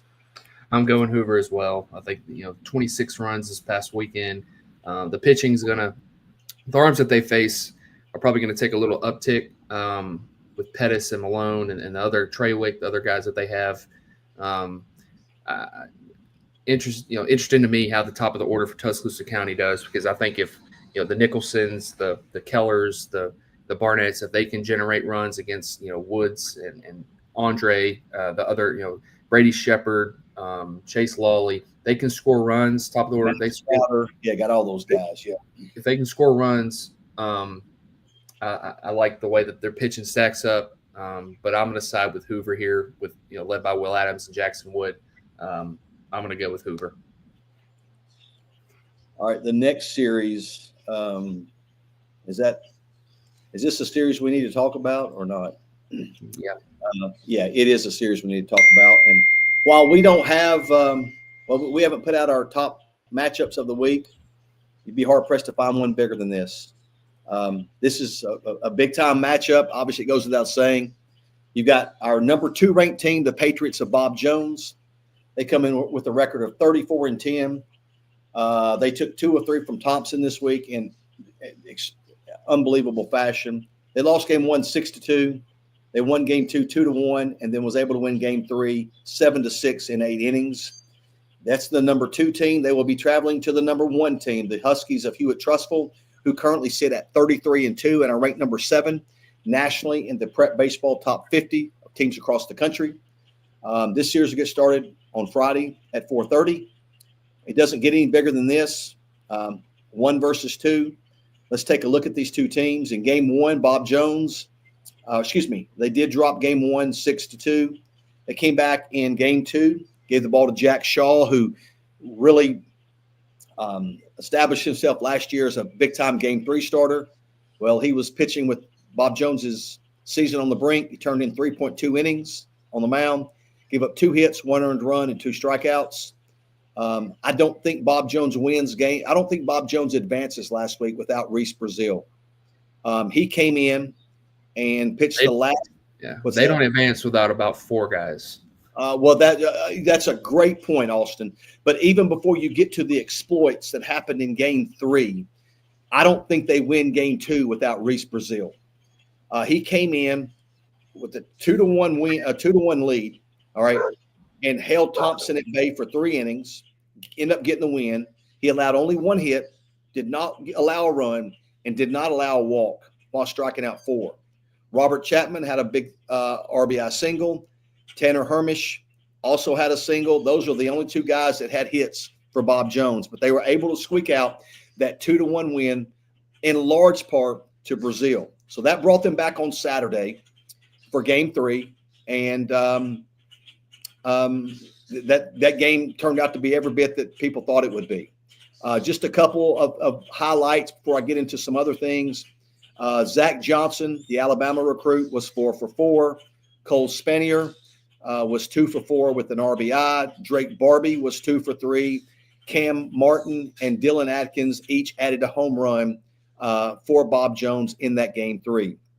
Bob Jones was trailing 6-3, headed to the bottom of the 6th. And I'm sure everybody here knows that this Bob Jones and Thompson rivalry has really budded over the last couple years in the playoffs. And Thompson was up 6-3 going to the bottom of the 7th. Tanner Hermish, I think Bob Jones got maybe the first 2 guys on and of the bottom of the 7th. And Tanner Hermish hit a 3-run home run in the bottom of the 7th that ultimately sended the game into extra innings. The quick 8th inning for Bob Jones on the mound, and I'll talk about that in just a second. Well, I'm going to do that now before we get into the bottom of the 8th. Joshua Wilhide, another guy. I mean, you talk about Brazil extending their season. You talk about Hermish with the big swing. Well, Joshua Wilhide was brought on and ended up getting the win in Game 3 as he went 5 2/3 on the mound. He gave up 2 earned runs and struck out 2 against, again, that Thompson lineup. So he was able to hold them at bay while Hermish extended the game with that 3-run bomb. And then leading off the bottom of the 8th, Miles Hammonds hit a walk-off home run, his second hit of the day, to push Bob Jones to the Elite 8 in just an unbelievable series, a series that we had pegged as the number 2 series last week, and it absolutely lived up to the hype as well. Bob Jones will now go on the road to number 1 Hewitt. The Huskies swept Sparkman last week by scores of 4-0 and 5-1. In Game 1, and Austin, you were here for a large part of this. In Game 1, Christian Helmers was dominant. He gave up 2 hits over a complete game, 7 innings pitched, no runs on 4 strikeouts. Cooper Huffman had a single and an RBI. Cole McIntosh, a single and an RBI. And Colby Durden also added an RBI in that 4-0 victory. In Game 2, freshman Hudson Mitchell turned in a complete game, 7-inning masterpiece. He allowed only 2 hits, gave up 1 earned run, and struck out 8. That's a freshman in that Game 2. That's a big spot for him. Scoring their 5 runs, Colby Durden, again, 2 for 2 with a double. Cooper Huffman, another RBI on a double. Cole McIntosh, another RBI on a single. And then Cole Duckett also added an RBI single as well to give them that 5-1 victory. I could sit here and talk all day, but we're almost to the point of 3 hours here. Man, this is a tough one. And I've loved, and I go back to what I said about Chelsea's. I took Chelsea early to win 6A. And I remember the question was asked about 7A, and I took Hewitt-Trussville from the first day of the year. And I've seen Bob Jones a good bit this year, and that ball club has it. That ball club has it. They're getting production from all kinds. You got people, names that you might not know. Drake Barbie producing. You got Brazil coming out of the pen. You got Wilhide coming out of the pen. Man, we talked about Dylan Atkins' home run. Cam Martin is a guy that swings it for them. Also, quality arm on the mound. That's a deep ball club, man. And I went back and forth on this one. I'm going to go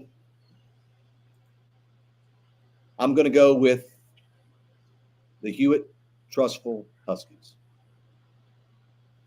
It's 50-50.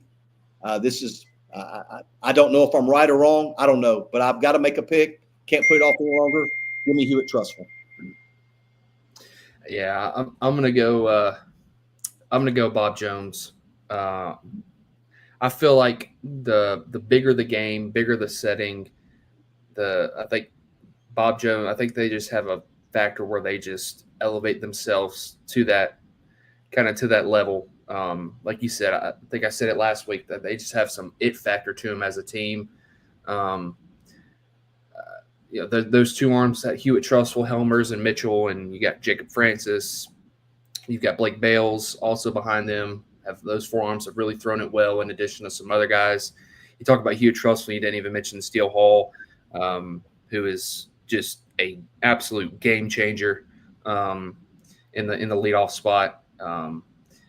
But I don't know. This is definitely going to be a fun series to be at. I think one of us plans to be at it. But I'm gonna another one where you pick it and be done with it. I'm gonna go with Bob Jones. We'll split it.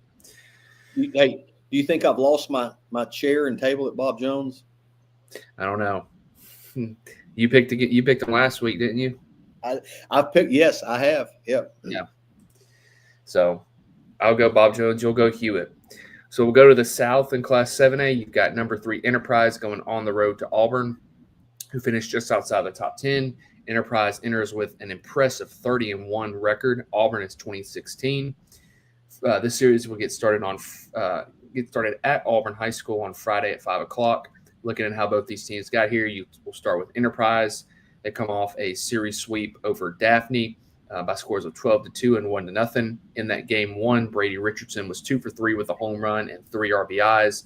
Mikey Vanderhayden in the 2-hole behind him was 3 for 4 with an RBI.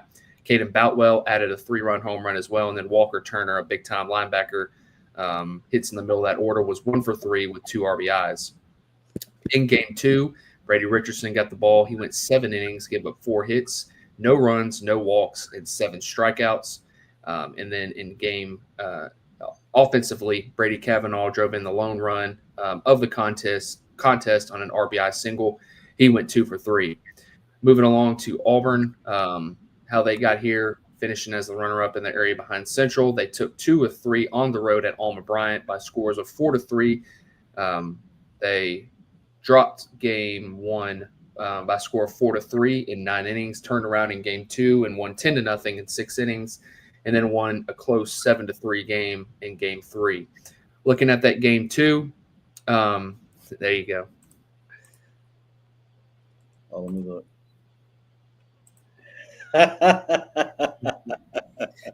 Looking at that game 2, 10-0 win in 6 innings. Angelo Santiago was 3 for 4 with a triple, a home run, and 7 RBIs.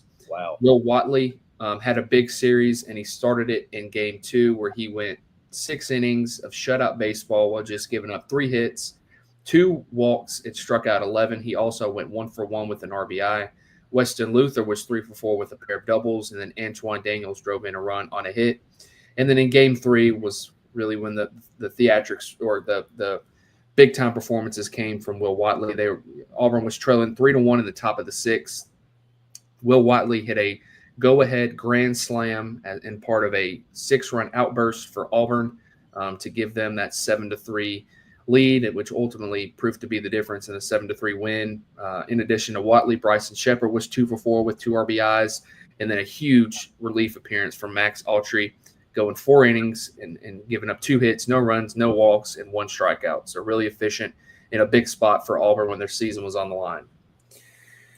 This is another series I'm potentially eyeing at going to. Feel like these teams have met up. They met up last year in the playoffs where Auburn was able to win that on the road at Enterprise. Enterprise now comes to Auburn, and I'm going to go with the road team again. I'm going to go with Enterprise. I think you look at guys like Too Much Brady Richardson, Mikey Vanderhayden is swinging it well in his senior season.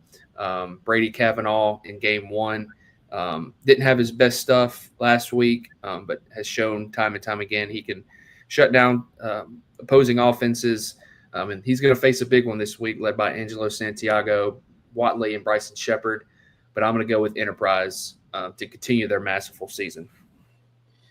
I'm going to go Enterprise as well. And again, I think it's strength versus strength here. The arms at Enterprise, starting with Brady Richardson. You mentioned Kavanaugh going in game 1. A little different slot there from the left-hander. You went up and down the offense of the lineup there. Didn't mention J.B. Upton. Obviously, not saying you left him out, but he's another quality bat in that lineup. I think it's an offense. That's an offensive lineup. They scored 17 runs in the last 2 games to defeat Alma Bryant. You mentioned Santiago's game 2 exploits, but you look at Enterprise, man. They're 30-1 this year. That speaks volumes. It doesn't matter. And this is not like an indirect quote at Enterprise or anything like that. But I don't care what level of baseball you play, if it's 7A, if it's 1A, if it's in the major leagues, if it's in college, if it's in 10 and under at the park. If you are 30-1, you're doing something right. And you got to learn how to win. And I like Enterprise here to go on the road and maybe get over that hill per se to get past the Auburn Tigers this week. I'm like you. I'm going Enterprise. Is that our wonderful answer there? Before we get to our last series, that's a big compliment. You two are sounding great. Everything we sound okay. We don't make sure there's no sentence fragments or run-on sentences or anything like that. So a renowned English professor, Miss Mona Hopper. Our last series in Class 7A, we have number 4 Central Phoenix City going on the road to number 5 Fairhope. Central Phoenix City is 32-8. Fairhope is 29-10. This series gets started down in Fairhope at Valanta Park on Friday at 5 o'clock. Looking at how both these teams got here, Central Phoenix City swept Baker by scores of 9-3 and 11-1 in 6 innings. And man, you got to feel for Baker. I think this like the last 3 or 4 years, Baker's matched up with Central in the first round.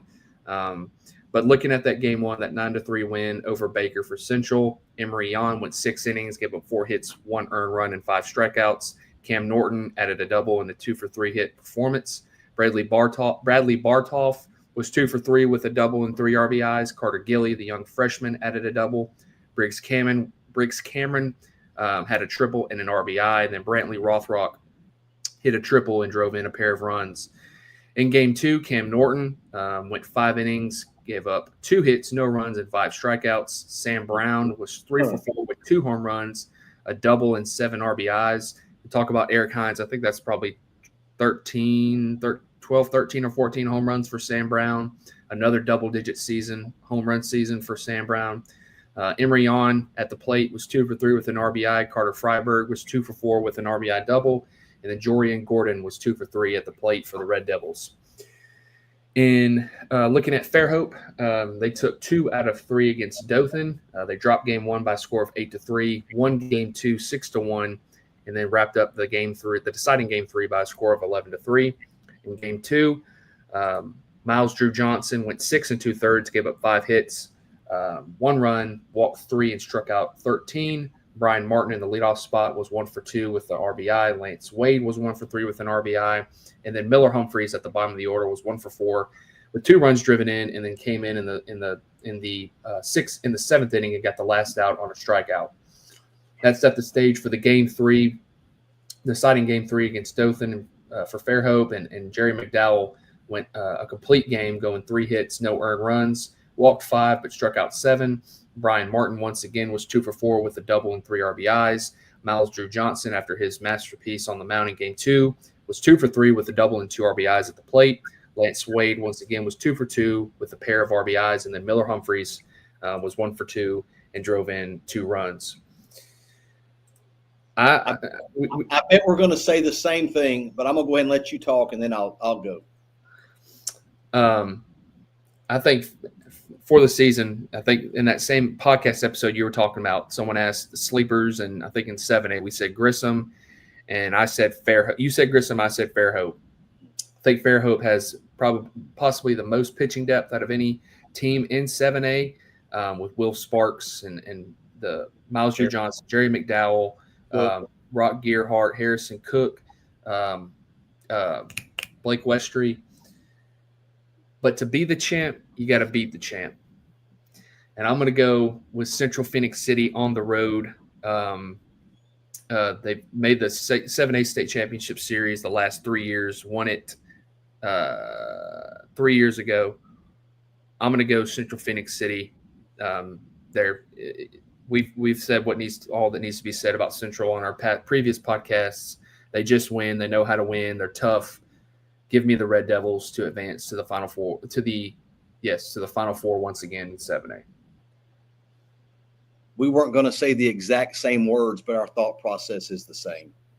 It's just, I think Fairhope is set up for a deep run, and I think Fairhope could easily win this series due to their pitching depth. Now, that doesn't mean they're pitching and that's it. You mentioned Martin, you mentioned Gerhardt, you mentioned guys up and down that lineup. There's some other, Westry is a 2-way guy for them. But this is the most pitching depth they've had in a long time, and that usually sets up well. And Fairhope could very easily win this series, and I think it would go back to their pitching if they do. But I like you, man. There's something in the water at Central Phoenix City when it gets this time of year. For lack of better words, they've got it. And, they're going to have it this week going to Fairhope. I'm not going to be surprised one bit if Fairhope wins this. Last year we didn't, we'll go from that. But the pitching depth that they have is scary. I mean, it's usually going to keep them in every game they play, but just from a historical standpoint and just the moxie that Central Phoenix City carries himself with, I think they go on the road and by a slight margin, I think they get this win and advance to the Final Four. I may very well be wrong. We've talked about Fairhope all year, how good we think the Pirates are, and they are very good. But also are the other 7 teams that are still remaining in 7A and in all the teams in all the other classes. So I think we're both going to go with Central there. We both have the same thoughts that Fairhope's going to pitch it well. Let's see how this plays out. Yep. Man, that will wrap us up for today. Again, we had over 31,000 combined. Had 31,000 combined viewers last week, and that we appreciate every one of you. We did just have a comment there also, if you want to pull it up. South Lamar Sports Network, we appreciate that. How do you think South Lamar will do against Hackleberg? This podcast will be up on our streaming platforms and on all of our social media platforms, probably within the hour, Austin, maybe? Or it'll be up right when I click in stream. Okay, it'll be up immediately after this. And I'm not trying to put you off there. We appreciate the question, but you can go back and listen to that 1A portion it's the very first portion of this podcast. Man, as always, very first game. That's right. As always, we appreciate each and every one of you. We look forward to seeing you this week. We're still deciding where we're going to go. If you see us, please come up and speak to us. We enjoy talking to people. And again, I'm going to rehash with how we started. We don't care who wins any of these games. We just enjoy getting on here, talking with you, and hopefully we see you at the game. Good luck to your team. And hopefully we see you next week back as we preview the Final Four edition next Tuesday at 10 o'clock. For Austin Sharp, I'm David Sharp. Thanks so much for joining in, and we'll talk to you next week.